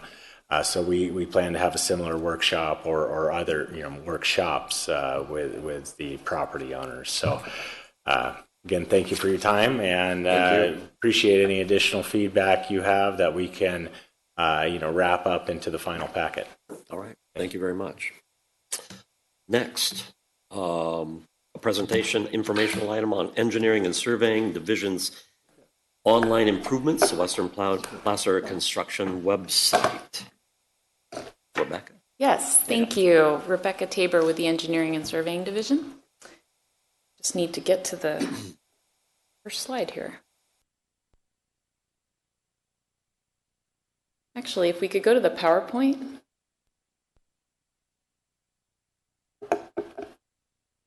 Bear with me for a moment. I need to find the beginning of my item.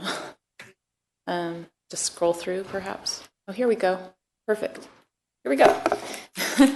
So this item before you is the Western Placer construction website. I appreciate the opportunity to introduce this to you and share with you this new tool that we've put together. It's really to help get the word out about the pending construction projects, mostly in Western Placer.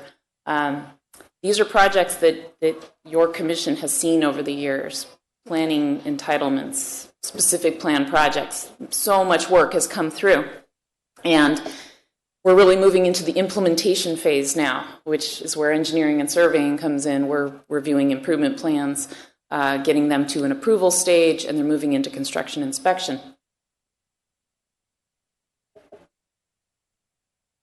So a number of projects, Placer Vineyards, Riola Vineyards, Bickford Ranch, even other jurisdictions projects, City of Lincoln, Roseville, Sutter. There's a number of projects in Western Placer. So we have this website, I'll show you in the next segment here, but we wanted to provide the project locations in an interactive map where people could go in, find out what the status is, what work is actually happening now, the duration, how long it's going to be going on, developer contact info, because these are private development projects. And by and large, the county inspectors were out there from time to time checking on the status of public improvement construction. But if there's greater concerns, maybe early morning construction, and people are concerned about noise, dust, things, when we don't have an inspector out there, then they can contact the developer, their contact, immediately and get a response.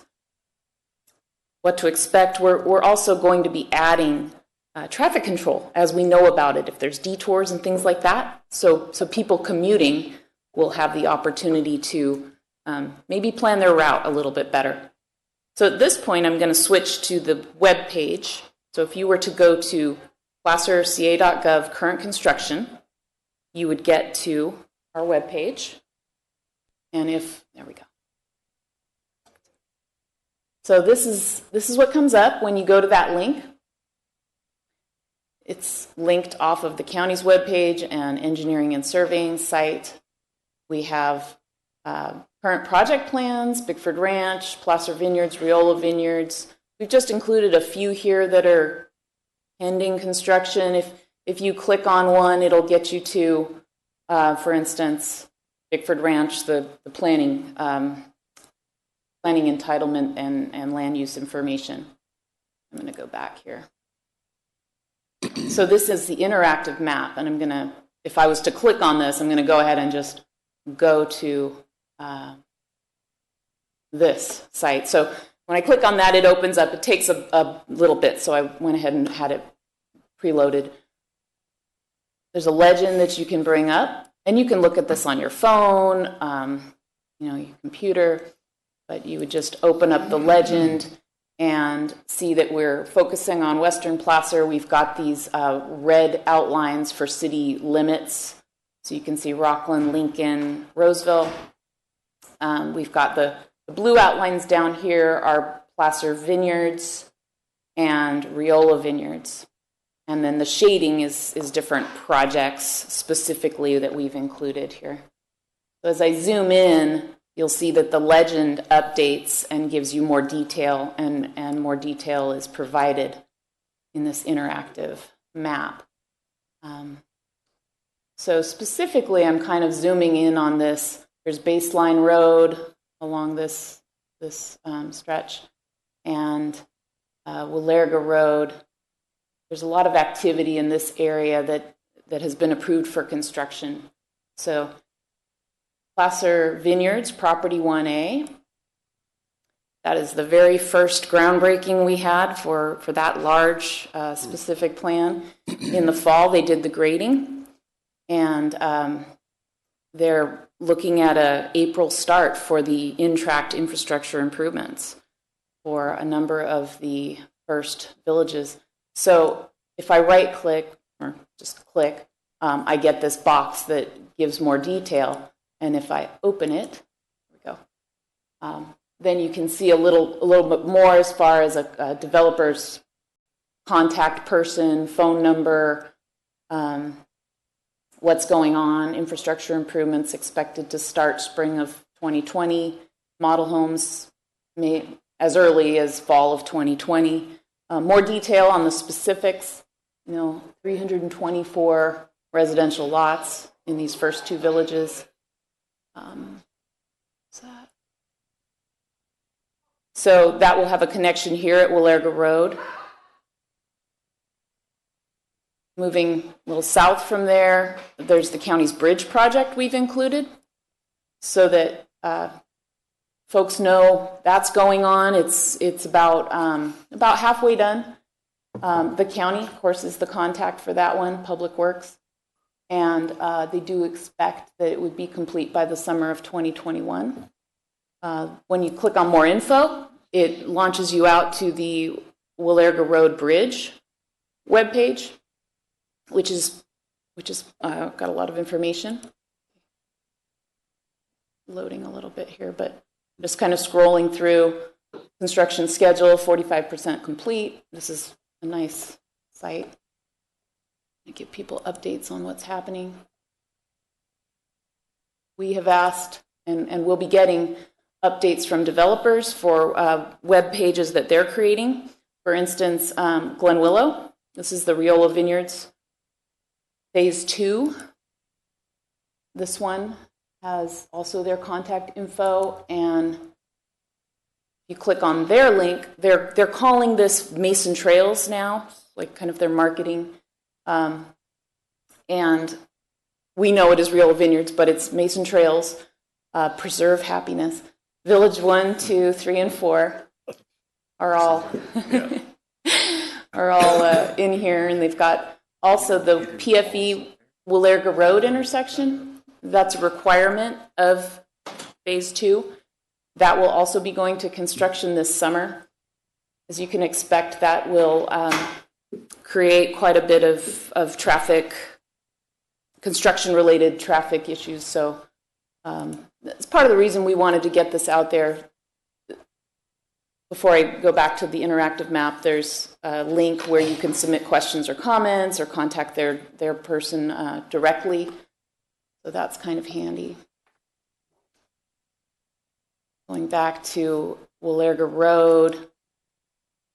So I was talking about an intersection here will be constructed for Placer Vineyards in the spring, summer time frame. The bridge is ongoing. They've switched traffic to the other deck, so mostly it's open. Traffic is always supposed to be open on Willarga Road, but there will be this intersection improvement underway, which is Willarga PFE. There's a water line going in. So expect delays here and there. Our purpose again in doing this is really it was inspired by Supervisor Gore. She had had residents from this subdivision, the Doyle Ranch subdivision, contacting her office about noise, dust, activity, grading, and people weren't aware that there was an approved project to the north of them. So our office got involved and met with her and her staff and kind of said, wouldn't it be great if all the information was in one place and people could get to it? And we will be keeping this up, of course. As projects get approved for construction, that's when we will put them onto the interactive map. There's much more that could be on here right now, but really it's just those that are moving forward. I want Rebecca, to point. is this countywide? You have this countywide. This is out to the public. And it's just based on projects, right? It's not. Is it? If the county was doing road work, would that be on this? So, yes, right now it is Western Placer. We were asked by Supervisor Gustafson to include Tahoe. So our goal is to expand it, and it will be countywide, and we're working on that hopefully by May. It's not in Auburn yet either. Correct, but we will try to. If we're going to Tahoe, we're going to capture Auburn in the middle. Right. So that's the plan. What's the time frame? Well, we're gonna probably in the next few months, about 2 months to get Tahoe on there, and then capture. I think we could capture Auburn probably in a similar time frame, give or take a month. And again, just those that are pending. So Timberline, we could get Timberline up. Right. You know, maybe not the very small projects. We're talking the big ones that are going to have more impact on the public roadways and perhaps commuters and like Bowman neighborhoods. Road. Sorry. Bowman Road. A lot of people ask when is that going to be done. So. Yes, which is a DPW project. Roundabout. So I wanted to point out this is chip seal. So we do have the public works, some of their maintenance projects planned in the near future. This is spring, summer 2020. Their chip seal. There's an overlay on Baseline Road. Grab it. This is an asphalt overlay, Baseline Road. And then we have the county bridge project. So those are really the DPW projects we've captured in this Western Placer area. But we will be expanding it. Our IT folks have done an amazing job putting this together for us. I want to recognize them. Jason Portlock and Dennis DeSalle and engineers in our office have been feeding this information in and helping with all the details. So it's definitely been a great effort. I think it's been fairly well received. You can look on it on your phone. If you're stuck in traffic, you might be able to find the right person to contact if it's a development project or a county project, to find out at least what's going on. It's information. That's great. What about that baseline in Locust? So when you say that, do you mean... That stop sign out there. Okay. That ridiculous stop sign. That, I'm thinking, is something that the supervisor's office has been talking with Public Works about. So really, we're putting in the developer projects, and then we're layering in what may also have an effect on the community, the commuters, the public that we're aware of. So at this time, I know there's these potential future intersection improvements on Baseline.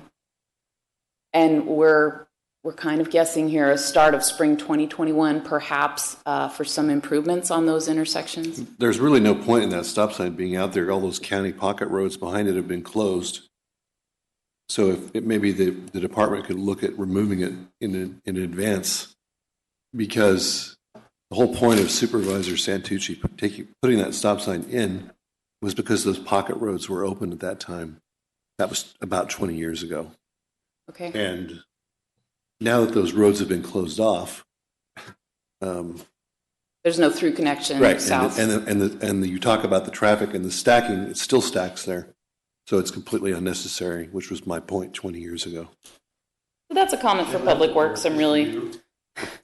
It's the gift that keeps on giving. EJ knows all about it. But I can relay that to Public Works. Everyone else, Public Works has retired since then. These projects take a long time to build, that's for sure. I know. I'm not being critical of you. I'm just saying it's a bane of my existence. So at this point, I think I'll jump back to the PowerPoint if I can get a little help from the back room.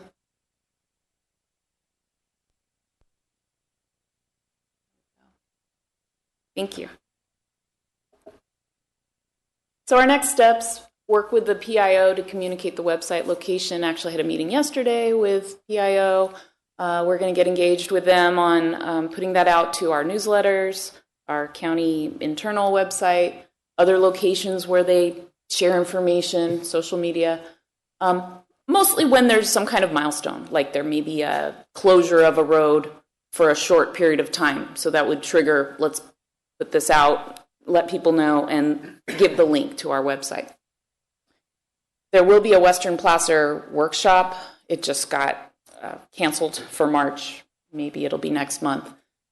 That's intended to communicate, it's District 1's office, to communicate to the residents in the Western Placer area about Placer Vineyards, about Riola Vineyards, these projects that are underway that were approved years ago, but now they're seeing the construction. So to help catch people up who maybe moved here not too long ago, maybe before the approvals. We'll keep our website current as new projects are approved for construction and add more project information, as I mentioned earlier, traffic control updates, and then expand the website to include all of the county. That's our plan. Any other This questions is exciting. or comments? Commission, any questions? No. Thank you very much. Thank you. I think it's great. Thank you so much. Thank you. All right. Next, we're going to hear about the Placer County Tahoe Basin Town Center Economic Sustainability Needs Assessment. Jennifer? Good afternoon, Mr. Chair, members of the Commission. Jennifer Merchant. I'm the Deputy County Executive Officer with the CEO's office and cover the Eastern Placer County area. So, is this? Am I in charge of loading that up, EJ, or is it going to pop up for me at some point? Okay. The next slide. Okay. Perfect. Thank you. Okay, so this presentation has been provided to the Board of Supervisors. They do come up and meet with in the community on a quarterly basis. They were there on Tuesday. Originally, the presentation was given by the principal with BAE, Bay Area Economics, who did the study. That's Matt Cauda. He and I kind of tag teamed it, but because we paid him to do 2 presentations, he has reached his maximum, and now you've got me doing the whole thing. So I will, to the extent I can, answer some of the more technical questions if you have any, but if I can't, I hope you give me some forgiveness on that. So we move forward. Okay, an overview of the study, and I think I'll start by just talking with the Commission about why we did the study. I think despite our best attempts at investing in infrastructure, updating the Tahoe Basin Area Plan, putting together an incentives program that provides development rights for hotel projects in the Tahoe Basin, we're still struggling in the communities of Kings Beach and Tahoe City. Those are the 2 town centers that are in the Tahoe Basin Area Plan. So we're trying to better understand the complexities of the economy and all of the different things that add up to limited investment, or when we are seeing investment, it just people buy a property, but they don't do much to it in many cases, or they don't do the things that we expected to see with the Kings Beach vision and the Tahoe City vision that the community wants. And we're seeing projects that don't necessarily fully align with that in the opinion of the community. So we're trying to understand what are the economics that are standing in the way, or other things that we didn't understand previously. So the regulatory context was studied. Obviously, we've got a multi-layered regulatory situation with Placer County as well as the Tahoe Regional Planning Agency, and then a lot of other ancillary agencies and special districts that weigh in on development projects. They looked at development trends in the region, in the nation, and then looking at the communities as well and kind of comparing and contrasting. They did complete a prototype feasibility analysis, and I'll go into a little bit more detail on that in a future slide. They analyzed the barriers to investment, what's standing in the way, and made some recommendations. So the status of development in the basin, you can see it on if you drive through the towns. There's been limited development since the area plan was approved by the Planning Commission, the Board of Supervisors, and the TRPA governing board. Really no major projects since that plan that kind of led the way for allowing some new things that had not been allowed previously. We thought it would really spur some investment that we didn't necessarily see. The existing development is older and really of low quality. They used an assessment grade ABC for commercial space. And of the 755,000 square feet of commercial space in the Tahoe Basin, only 10,000 square feet met the A grade rating. I will tell you, when I presented this yesterday to the North Lake Tahoe Resort Association Board of Directors, some of those members are property owners, and they didn't agree. So we'll see, but it's really largely B and C grade based on the metrics that they used. Jennifer, can I ask a question? Sure. When you said it's been disappointing to see that things have not taken off up there like you hoped, is there a reason behind it? Are the restrictions so difficult in the basin, what TRPA, whatever's up there, that are really creating obstacles? Yes, and there are a couple slides on that, so I'll talk about it in more detail, but simply put, yes, and then what I would say is that there are multiple factors, and it's kind of interesting in my conversations with people about the results of this. I'll give an example. The general manager of the North Tahoe Public Utility District said, well, we did a fee study before we changed our impact fees, and so we know that it's affordable. But the problem is that everybody looks through their single lens, and you've got so many different lenses, and they just stack up. I've explained it like a pile of rocks, and you've got them, you get one rock on you, and you can still move around, but you start adding more and more, and it just kind of stagnates things. So I think there is no one thing that we can change or fix, so no single cause, but it's a multitude of causes. So it's much more complex, and it's a lot harder to fix. It's just really sad to drive through things and just see things that are just not changing. The Business Association there did a survey, and there are currently 40 vacancies in that 1 mile stretch of downtown. So that's not a good sign. Okay, also the population is declining. While you see the rest of Placer County growing, eastern Placer County is actually shrinking in its population. In the last 20 years, if you take all of the communities together, the decrease is 20% from the year 2000 to now. We're looking at a 20% decline in population. And in some pockets, the number is even higher. Tahoe City is actually 35%. So you see people selling their houses. They sell them, of course, as anybody almost in their right mind would do for the person who pays them the most money. Those people are usually second homeowners, and there are vacancies in those homes. Where in some communities, well over 80% unoccupied homes. They get used on occasion. They get rented out as Airbnbs, et cetera, vacation rentals, and it's kind of everything's looped in and cycled together. You have dilapidated hotels. People want to still come to Lake Tahoe. It's a beautiful place to visit. We have a lot of great amenities, but they don't want to stay in a junky old motel, so they stay in a vacation rental, and it just kind of keeps on cycling. So you see a lot of these things kind of weaved in with each other. Do we know, Jennifer, on new projects like Martis Valley, what percentage of those are secondary? That would be, I'm guessing now, but it's a fairly educated guess, and I would say probably more than 90% in Lahontan and Martis Camp.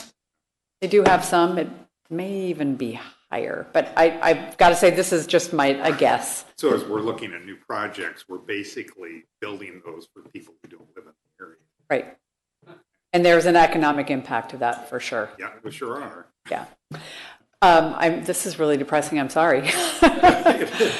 So, of course, because of all of these things, we're also seeing lower commercial rents and lower hotel rates. So they did analyze 4 development prototypes, and we really wanted to get at, okay, what did we have in the Kings Beach vision? What were we aspiring to? What are we seeing on the ground today? What are we seeing coming through the pipeline?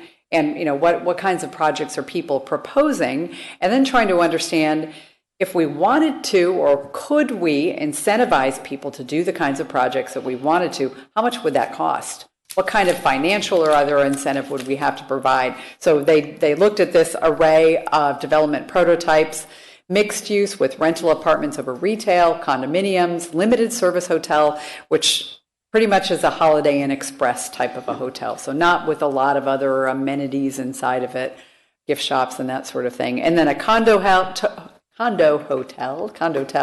I think you're probably familiar with that model where you've got a mix of for sale condominiums that get cycled into the hotel rental product, but then also very straight hotel product. But they all kind of look the same or feel the same. Okay, do I need to worry about that? Nope. Somebody else is doing that? Okay, good. All right, so the feasibility analysis findings were as follows. Mixed use. This was the one that the community really felt it wanted. It's what we allow now in our plan. It was not allowed for in the previous plan. And we see here it's not feasible. There is a substantial feasibility gap. If somebody's buying a piece of property, they're not likely to select this option, yet it's what we want them to do. So there's a disconnect there. Condominiums, feasible when targeting the vacation home market. Commissioner Nader, as you suggested, if it's going to sell for a high dollar value, if it's an $900,000 or higher product, sure. If it's in the $400,000 or $500,000 range, they can't make it pencil. Limited service hotel, also not feasible. Condotel, feasible under favorable conditions. So we've seen one condotel that has been approved, the Tahoe City Lodge in Tahoe City. They did their environmental document along with our Tahoe Basin Area Plan document, and that has been approved. They're caught up in a little bit of a lawsuit with their neighbor, and of course they're trying to make the financing work, and there's a lot of question about they've taken down the building, they've demolished the old building, so there's nothing there but a chain link fence around the outside. So that is feasible under favorable conditions. I honestly don't know what all of those favorable conditions are, but certainly they're challenge conditions right now. Also, the Kings Beach Center, which are former redevelopment agency properties that we're in contract on right now, that developer is proposing for that site a mixed-use condotel product. So we have been for quite some time. We did a study that was completed by EPS back in 2013 and 14, and that's where we developed the incentives program that we have today that provides tourist accommodation units, development rights to hotels as an incentive, and also has an enhanced infrastructure finance district option in the case that a hotel is running into infrastructure issues. We don't see that a whole lot in our town centers, but we do know that there are some infrastructure issues, whether it's sewer and water or maybe sidewalks in the village centers, so the smaller communities like maybe Homewood or Tahoe Vista. So we know that we've got a little bit of a need, but not as much of a need as we do on hotels. So the challenges for hotels is we've got the seasonal pattern of tourism.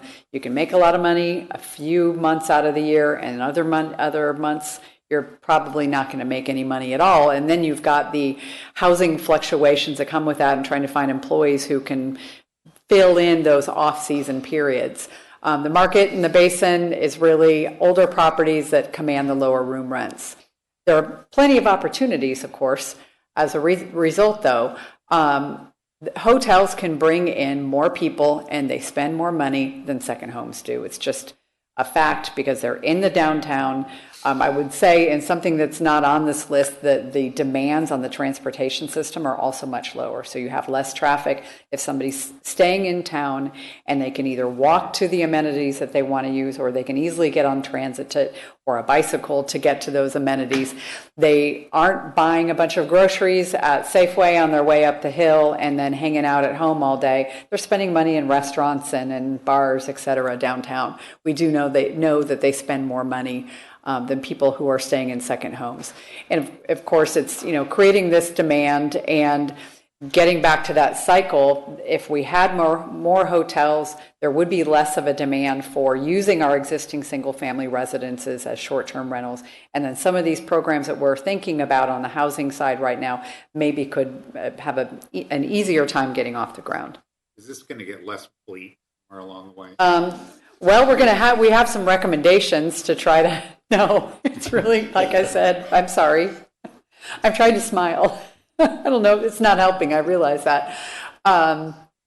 So the key barriers to investment, the high cost of development, the land, the time it takes to get through the process, the materials, employees are very expensive. They're coming from out of the area, and they can really drive that cost of labor up. Another thing pointed out was our own complex entitlement and permitting process. And then, as I said, you layer the TRPA thing, and we've done a lot to combine those, but it's still confusing to people. We also have a lot of complex and what the consultant calls prescriptive requirements. I think I'll talk about those in a little bit more detail in a minute. And the local conditions aren't necessarily conducive to development. Some of those I talked about in the other slide, the housing and the staffing, and even having people living in the community to serve or to go to the businesses. The seasonal tourism pattern where you've got your peaks and your valleys. And then really with so many vacancies and so many chain link fences, the image is kind of getting hard to get beyond right now. So some recommendations. And these ones come from the consultant, and then we had some staff recommendations that we followed up on that kind of dive a little bit deeper or focus on the things that we felt were most important based on our knowledge, and the board gave us some feedback, which I'll share with you as well. The high cost of development, to address that, they are suggesting that we modify our existing North Lake Tahoe Economic Incentives Program and add to that a couple components, a transient occupancy tax rebate program. This could look something like a developer comes in and says, okay, in order for me to break even or to get the return on investment that I would expect for doing this kind of a product, I would like to get X% of my TOT. I'd like to collect it, but I don't want to remit it to the county. I'm going to use it to backfill my bottom line so that I can get to that level that's reasonable to expect for a return on investment. That could be 50% of the TOT. It could be 100%. It kind of depends on the deal. It could go for as long as 5 years, 10 years, 20 years, 30 years. There are models in the state of California, a lot mostly in Southern California, but some around the Bay Area as well. I think one of the comments that Supervisor Gustafson made during the meeting, and when listing off the different communities who are using incentives like this, like Anaheim, the Palm Springs area, Long Beach, County of Santa Barbara, wow, if they need to incentivize people to come to their communities that aren't quite as challenged, kind of tells you that maybe we should be considering something like this. So that's what we will be coming back to the board with that within 90 days. They're also recommending additional modifications to address unique project needs. So that's going to be, I think, one of our challenges is how do we mix all of these things together that is, one size fits all, yet flexible and not requiring people go get a variance, because that's another thing that kind of stands in the way of the entitlement process. So they Also, point out the complex entitlement and permitting process. They have a long list of suggestions. I don't have all the detail here for improving the county processes and empowering Tahoe staff to make decisions. They are also suggesting that we participate assertively in the regional efforts to address constraints on vehicle miles traveled. And it's something that is going on between the California Attorney General and TRPA right now, and trying to figure out, are we at the limit? Can we do any development? Is infill development okay? Can we control people coming in for day trips outside of the basin? So there's a lot going on that is weighing on this analysis. How do you do an analysis if you think you're over the number that is the trigger number for whether you can do a project or not? So a couple more recommendations: address the complex and prescriptive requirements, provide greater flexibility in development standards, reduce parking requirements, because parking spaces are, best case scenario, $50,000 a space to build there. And I mean, you can imagine if you're required to add 10 spaces because you change your use, that can be a deal killer. Excuse me, that's understandable, but to me, that's one of the biggest problems that's up there. You get into Kings Beach, you get into Tahoe City, the parcels are extremely small, typically. They have a business on it that covers most of that parcel, and the parking is either on street or in very few little cubbies. Right. So there is no good place to just pull over and have lunch or dinner or what have you. You because wind of the up parking. driving on through. You don't stop, right, because there is already not enough parking that is convenient to the businesses. To reduce that requirement, I think, would be a big mistake.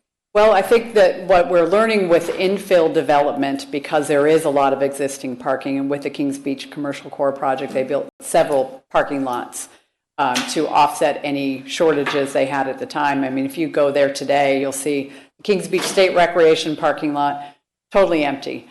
And you'll see, if you look at, some businesses are open only during the day, some are open at night. They're suggesting that we look at parking districts and parking management strategies to help us allow people to share parking. So if somebody is a daytime and somebody's a nighttime, that you're allowed to do some flexible strategies like that. I would add that the town of Truckee, which has been excelling in its rate of visitation, has half the parking Kings Beach has, and they don't have the issues because they have put together a parking management district, and they've got attractive businesses that people figure out how to get to. They take the bus, they ride their bikes.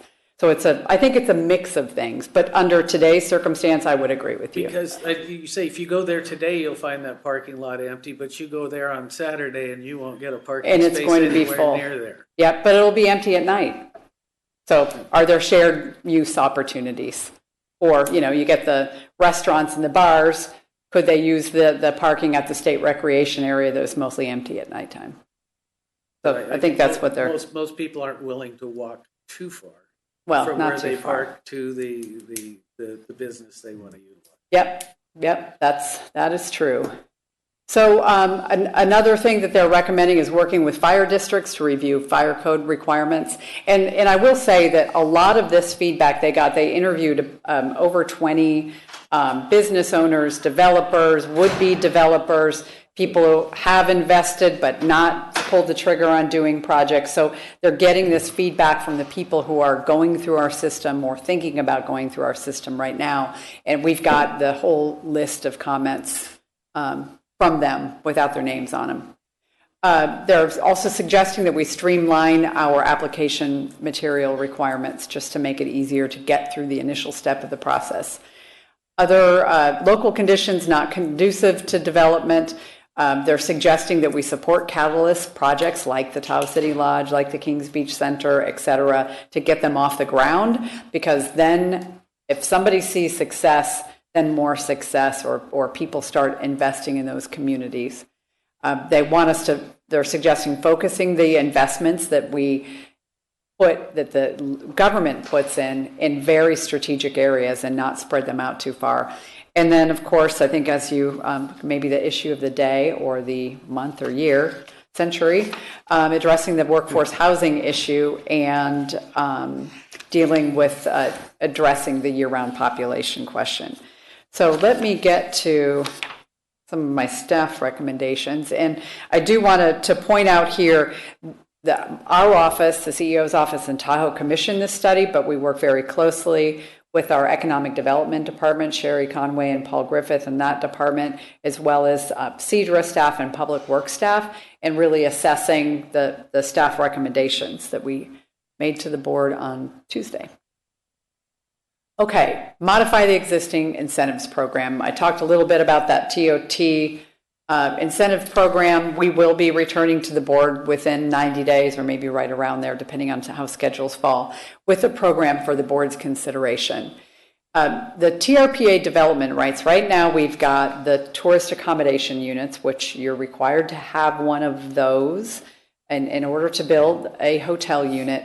They've got other development rights, and they are now flexible. We've got the tourist accommodation units banked. We have also a bank of residential units and commercial floor area that we have either accrued over time or that were loaded into the Tahoe Basin Area Plan. And we also have coverage. We have partner agencies who also have coverage that we can use in our town centers. The Conservancy has some that we could buy and make available, or an accessory dwelling unit maybe on a site that doesn't have enough coverage, but they could, build an ADU for maybe $100,000 or $150,000 instead of, having a subsidized unit that costs $400,000 to build. So it's an efficient way to develop housing. And then we've also, I'm not sure if your commission is aware of this, we purchased the Tahoe City Golf Course along with some other partners in the Tahoe area, and have maintained the golf course, and it's open. But we've also kind of worked with the TRPA and our partners to strip those development rights off of that property to use in our town centers. So with that Tahoe City Lodge project, they drew their project area much bigger than the site they own to include part of the golf course so that they could use that coverage and the density on their site. So we've got those things kind of banked with the Tahoe City PUD that we can use as incentives in Tahoe City. And then the Enhanced Infrastructure Finance District, really kind of strategically looking at those outside of the town centers for areas where we'd want to see kind of the next level of investment occur. Process code and policy improvements, and this is probably an area you'd be most interested in, I'm going to guess. So continue to seek input from stakeholders and partner agencies and return to the board with an implementation plan. Here, some of the recommendations that were in the study that we think would make the biggest difference, and this is when I say we, it's mostly our office and economic development.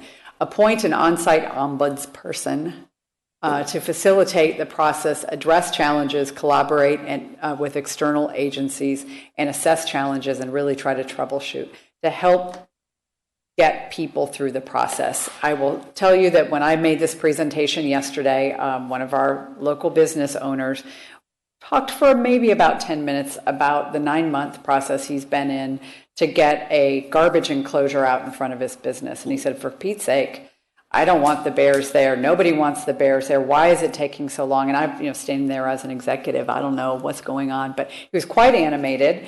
And those are the kinds of stories that we hear, that I know the consultant heard, and really trying to, if somebody's kind of stuck in a circle like that, how do we help get them out? And, I think another thing on the training side, making sure that our front counter staff, our lower end all the way up to our higher end planners are fully aware of all of the different resources that there are and the different regulations and rules that they have to follow.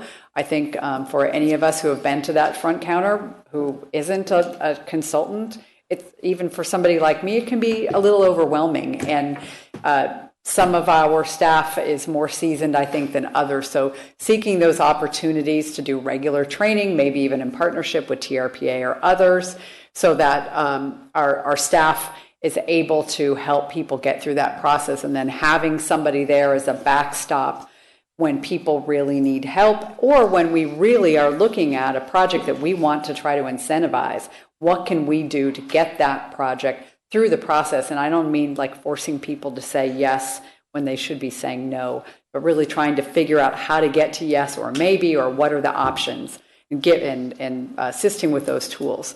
On the second bullet point, and I kind of referenced this earlier, that what some people characterize as excessive requirements. So there's a recommendation to maybe scale back or really thoughtfully tier the requirements for highly detailed plan sets early on in the project.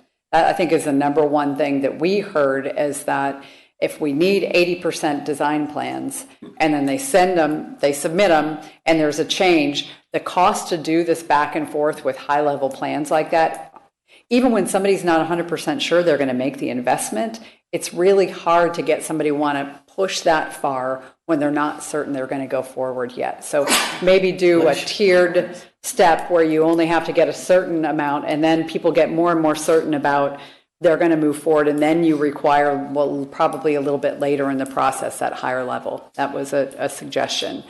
And then I'll talk about this a little bit later. I've got 2 more slides to go here on updating those parking standards and considering workforce housing related mitigation. So on the parking standards, there is a study underway right now that Public Works is engaging in, the Resort Triangle Transportation Plan. Included in that is a parking management element. They've already completed a parking management study, and they've got a whole list of recommendations to help with the lack of parking or lack of knowing where the parking is, and also really paying for the maintenance and operations of a single district parking plan, so that if we've got a lot of spaces available on one end, how do we make the other end apply to using those spaces within a reasonable walking distance. So that will be back actually before, I think they'll have a public draft available, I think later this month. They'll be back before the Board of Supervisors for consideration in August. And really looking at those standards so that we're not burdening projects, especially retail. They focus this on retail more than hotel. We all know when you have you're going to a hotel, you probably need a parking space. But the retail was really, it made that mixed use project goal a burden and very challenging to get to. So then also assess the code and continue to look at updates that we can do with the Tahoe Basin Area Plan or other opportunities. I will say with the Tahoe Basin Plan, the requirements for parking went down. We were conservative in making that decision. I think the consultants would have told us we probably should have gone a little bit smaller. And I think there's still an opportunity for that. It's an area where TRPA would give us the flexibility should we want it. It's not a burning issue for them. Oops, wait. Where did I think I made a mistake. I put the slide in the wrong spot. So let me get to housing and then we'll be nearly done here. So they're suggesting, and I know this is going to sound counterintuitive with all the discussion about focusing on housing, but considering relaxing the workforce housing mitigation. They felt that it was onerous for infill projects. We now require 50% of new employees to be housed with the project, and even with that number, and Shauna's going to correct me if I screw it up again, as an example, the Kings Beach Center, our estimate right now is that project will create 31 new employees. So we would be requiring them to build 15 units of housing. They can do it in all kinds of ways, but even if they put a couple people into a dorm-style room, it's expensive per unit. So when we're looking at all of those rocks stacking up, they felt that this was a rock that really added to that bottom line and scaring investors away. So what they're suggesting is while we would relax this, that the county is investing in programs that is making up that gap. So it's not like we're saying, oh, forget housing, it's not a big deal, because we know it is. But we would be working then on this bottom half of the page to make up that difference and then some. Some of those thoughts right now are implementing programs that attract and retain permanent residents. We've got right now a contract with the North Lake Tahoe Resort Association for marketing. They're working right now to develop a tourist-based improvement district. If they do that, they're going to be funding their own marketing by assessing themselves. That frees up $4 million that we didn't have available before, and their board has recommended that we spend that money on housing and transportation. We're meeting with them actually tomorrow to kind of look at the list of things that they might advise we spend that money on.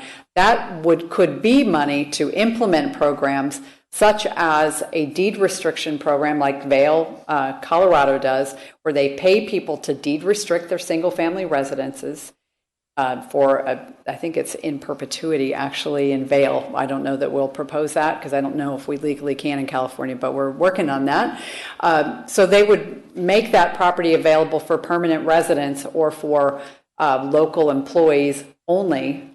And when they sell the property, it still has to be. So it's not going to sell to the highest bidder. And so you're basically paying the gap between what it would sell for under the non-restricted circumstance and what it will sell for, the value of that property with the deed restriction on it. And they're writing checks to people for $60,000, $80,000, or whatever that number is. We could use that freed up $4 million to ensure that we're not losing our existing built housing stock. So we're not talking about buying, properties and building new projects. That's part of the mix, but this is kind of an affordable way to ensure we're maintaining housing stock and not losing it. Also, finding money or setting aside money to potentially finance or provide loans for development of accessory dwelling units. And then partnering to develop publicly owned sites. We own a site now, the Nahas property, that Shauna's team is working with developers to develop. So let me see. Board of Supervisors direction. They suggested that we prioritize the amendment to the incentives program with the TOT rebate and including all of the TRPA development rights in our bank. And making sure that we market that so that developers and people, prospective developers are aware that we have this program in place to incentivize that type of development in our town centers. Address the parking management to facilitate retail investment, so surgical on retail there. Maintain our current focus on housing and processing code improvement. So continuing to work with CEDRA, other agencies, and other partners in the community on the process improvements and the housing. Ensure that the program is flexible enough to respond to the market. So don't create a program that only does this one thing, and then you have to redo it again when the market changes 2 years later or 5 years later. So have a lot of different pieces in there. So when somebody walks through the door and says, I want to do this kind of a project, we have something that can help them. And that's what we think we're accomplishing with this pretty diverse list. And then they felt that making the investment on infrastructure a lower priority.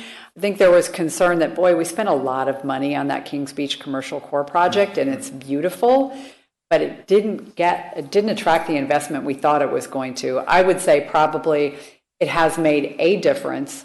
It just didn't make enough of a difference. So that's why we're putting these other tools, but certainly we don't even have the capacity to do everything, with our existing staff. So why not start in one place, and then we can always move back to the infrastructure things later. So that is it. I'm happy to entertain any more questions. Thank you. Questions? Looks like we have not questions, but comments. I'm annoyed at us supporting projects for the wealthy in the Bay Area, these high-end, very expensive homes like in the Martis Valley area around, that I think hurt the communities up there, not help them. And I guess the question I would have is, has there been any kind of study on if this type of housing, where it's just used occasionally, and what impact it has on the community up there versus ongoing use of housing up there? If we're trying to encourage more development to accommodate what people want in the Tahoe region that we think works, like you were talking about more hotels that are in city centers up there in Tahoe City or Kings Beach, maybe we should be slamming these developments that are going for higher end type people out of the Bay Area with a higher fee of some sort, that we could use that towards sending those developments within those cities. I just thought I just don't understand why we are looking at projects that, again, are from people who don't live in Placer County and just kind of visit here occasionally.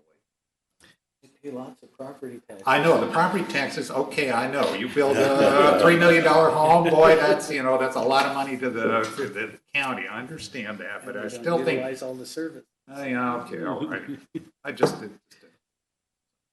Okay, let me see. I guess one thought that occurred to me, of course, we're going to be dealing with a lot of this stuff next week, so I don't want to get too far into that. Perfect but at any rate, I kind of wonder, you have the Placer County community center, community centers. You also have in Nevada, and you also have South Shore. And it seems like all those communities are like maybe on different planets. Maybe, I don't know. But have you compared if maybe they're having the same problems in those communities, or if there's something different? They have the same lake, but there's something different in each one of those communities. So I was just wondering what the comparison would be. Yeah, and we haven't done a specific comparison against the Tahoe, looking at the Tahoe Basin communities. I can say after living there for 30 years, Incline Village is just very different than North Lake Tahoe. And that, any of the Nevada communities, because they don't have state taxes, they attract a totally different buyer. Their Incline Village was a planned community. So it's got, a lot of its retail development kind of pushed off of the street, which is not what today's goals would be, what you saw even with the Diet Bhatia work. They also have housing problems. Their average home prices are higher than ours. But I'd say that they've always been a little bit more of a second home community than the California side because of the tax break issue. South Lake Tahoe, a bigger community, they've also got shrinking population, schools closing and that sort of thing. With they're much more concentrated in their development, so it is a little bit different on the South Shore. We compare ourselves often to Truckee, and they don't have TRPA, so it may not be a fair comparison, but the town of Truckee is seeing a lot of investment. There's a lot happening in Truckee right now. And, that wasn't that way, 30 years ago when I moved to the region, or even 20 years ago, it was, Tahoe City first and, Truckee maybe second. But they're different because of the regulatory framework. And we even see, the significant investment at North Star, Martis Valley West, Squaw Valley, Alpine Meadows. Outside of the basin. Outside of the basin. The North Star is at Tahoe, but it's not, Kings Beach or Tahoe City. So there are a lot of challenges, and it's complex to tear apart. But I'd say pretty similar within the basin with the shrinking populations and the kind of stranglehold on development. Okay. Yeah. Thank you. Sure. Comment if I could, please. Yep. To me, the fact that we're talking about financially incentivizing the development of some of the most beautiful real estate on the face of the earth says that there is a huge problem with the process.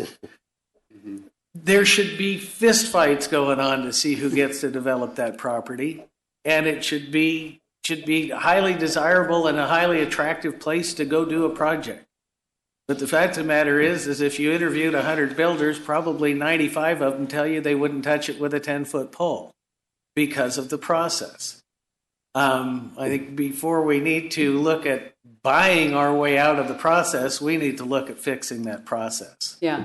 I think that's why it was a recommendation, because we did talk to those people. And it takes a special person to invest in Tahoe. A lot of money, a lot of, passion for it, a lot of tenacity. And even those people are not always successful. Exactly, and so the fact that we're looking at throwing money at it as opposed to fixing it, though, bothers me a little. We're hoping to do both of those things. And the EPS study from 5 years ago told us the same thing. We just, I think, need to be serious about looking at those and, being introspective about it and being okay with admitting that we're not perfect, which is kind of hard. I have a comment and a question. Okay. I think you mentioned the 20% fall in population. That struck me, and I also imagine it's an aging population. Do you have any idea of the age difference, and is there mostly young families that are leaving, or not as many coming with immigration? Or let me know about. Yeah, and I don't have those stats off the top of my head. I can tell you that, Tahoe is a challenging place to live. Mm-hmm. So you get to a certain point, people might retire there and then they go, oh my gosh, what was I thinking? Mm-hmm. It's, you're slipping on ice and you're doing snow removal and all that. It's hard work to live there. So I think that, we see, people in my age range in our 50s, living there still. Their kids have grown up, but they're still hanging out for a while, and then we just go, oh my gosh, forget it, one more year like last year, and we're out of here. You see a lot of younger people, the J1s coming for seasonal work from other countries. Yeah. So you see the, in the 18 to early 20s range. But I mean, the school populations are getting smaller. So those, growing families are definitely moving out. And then people really also cashing out of the market. That happened a lot in, before the crash when the numbers were going up and people had bought their houses in the 80s for, $30,000, $50,000 going, wow, I can get $400,000 for my house. We lost a lot of people who decided I'm going to Carson City or I'm going to Truckee or I'm going to, Palm Springs, maybe Auburn. I'm sure some of them did. Yeah, so we don't see like a senior population, but it's definitely older at the lakeside than it is in Truckee. Truckee is definitely the younger couples, babies. Okay. I mean, the people on my staff who are younger with kids, most of them don't live in the Tahoe Basin. They live in Truckee because it's more active, a little bit more fun, more family, soccer, all that stuff. That's following the trend of California. Yeah. There's actually a trend in California where schools are closing. Although Placer County is not experiencing a lot of that in the western side of the county, that's happening around the state. I guess my one observation, having been involved with the gondola project at South Lake Tahoe, what I found there is you had a group of people who had a vision, and that vision to get that built, actually rules and regulations and processes were modified just to make that happen. I don't think that's ever happened again, but I saw the league, I saw the TRPA, I saw the city, I saw the county all working together to make it happen. It really was, there was a vision, and probably the person I worked with was Stan Hansen, and he just pushed that vision hard, and it was built. And to me, that's a real successful project, and I think, it has the housing, reduces the VMT, all those things that you want to do. And there were incentives that were provided by all those agencies to get that built. And so I think my other experience is in Breckenridge, where we provided incentives. If you do something we want, you're getting more square footage, you're getting reduced parking, you're getting increased height. Just what does a developer need to make it happen, and have the vision and then figure out how to make it happen. So I'm not sure if the county's in the position to do that. I don't know if there's any one champion to carry that, but I just found when you have a champion, when you have a vision, you can get the community behind you to do these things. So. Yeah, excellent points. And I think, your thought on, on how do you get to, depending on what the vision is, and making sure that you can respond to that no matter what it is. That's that flexibility piece that I think is important. It might be a gondola at South Shore. It might be the first hotel since 1962 on the North Shore. But making sure that you can respond and you're flexible and asking them, what do you need? Okay, what could we provide? It may not be of monetary value. Maybe they need the project approved in 6 months, and you got to figure out, wow, how can we get that done? Or they want some extra square footage beyond what would normally be allowed. So I think that flexibility to allow that to happen is important. Yeah, and one of the things that I found successful in, and again, this was in Colorado, was we actually surveyed the community, surveyed what businesses were required. Then we looked at how do we make that happen. Then we went out to the development community, said, here's the businesses we need, here's where you can build it, and we're going to get you processed in 45 days. And it was just amazing. The community just went crazy. And basically, developers were coming in and saying, we don't have to think about this. We know we can come in here. We know we can get approved. And yeah, we'll invest. And it was huge. And basically, it was. We guaranteed in that community, once you had a complete application, you had a building permit in 45 days. Wow. And what do you think, EJ? And basically, it was basically, though, you set out, again, standards. You meet the standards, you check the boxes, and you can move forward. It wasn't all of this back and forth. And as somebody from the Pritzker family told me, they said, hey, typically it was taking 2.5 years to build a development. Well, we're paying for engineers and architects and the land costs and the taxes. If you can take and reduce that, we'll take all that money and put it into things for the community, which included, in that project, 35 units of employee housing. So they were willing to make the trade-off. So there's trade-offs that can be made, but huge on the processing. Yeah. But again, the vision, you have to get people to say, yeah, we're going to go forward with this. And I mean, in Tahoe, I well know, the back and forth and the delays and the minutia that is talked about. It's ridiculous. Yeah, and that's where that ombuds person maybe could help too in figuring out, knowing enough about the county code and the community and where all the things are buried. How can I help this person get here? And navigating that, I think that's provide that guideline. A lot of larger projects have land development consultants, but even they, I think, have a hard time getting that response. And if there was that person there, I know that economic development has somebody who I get the impression does smaller projects and facilitates or troubleshoots down on the western side. And I think having somebody, because it's even that much more complex in the Tahoe Basin, if we had something like that, I think it would be helpful. It would. Yeah. Okay. Any other comments or questions? Right. Thank you so much. We Thank you appreciate so it. much for the opportunity. Appreciate the feedback too. Great to hear. With that, we'll adjourn the meeting.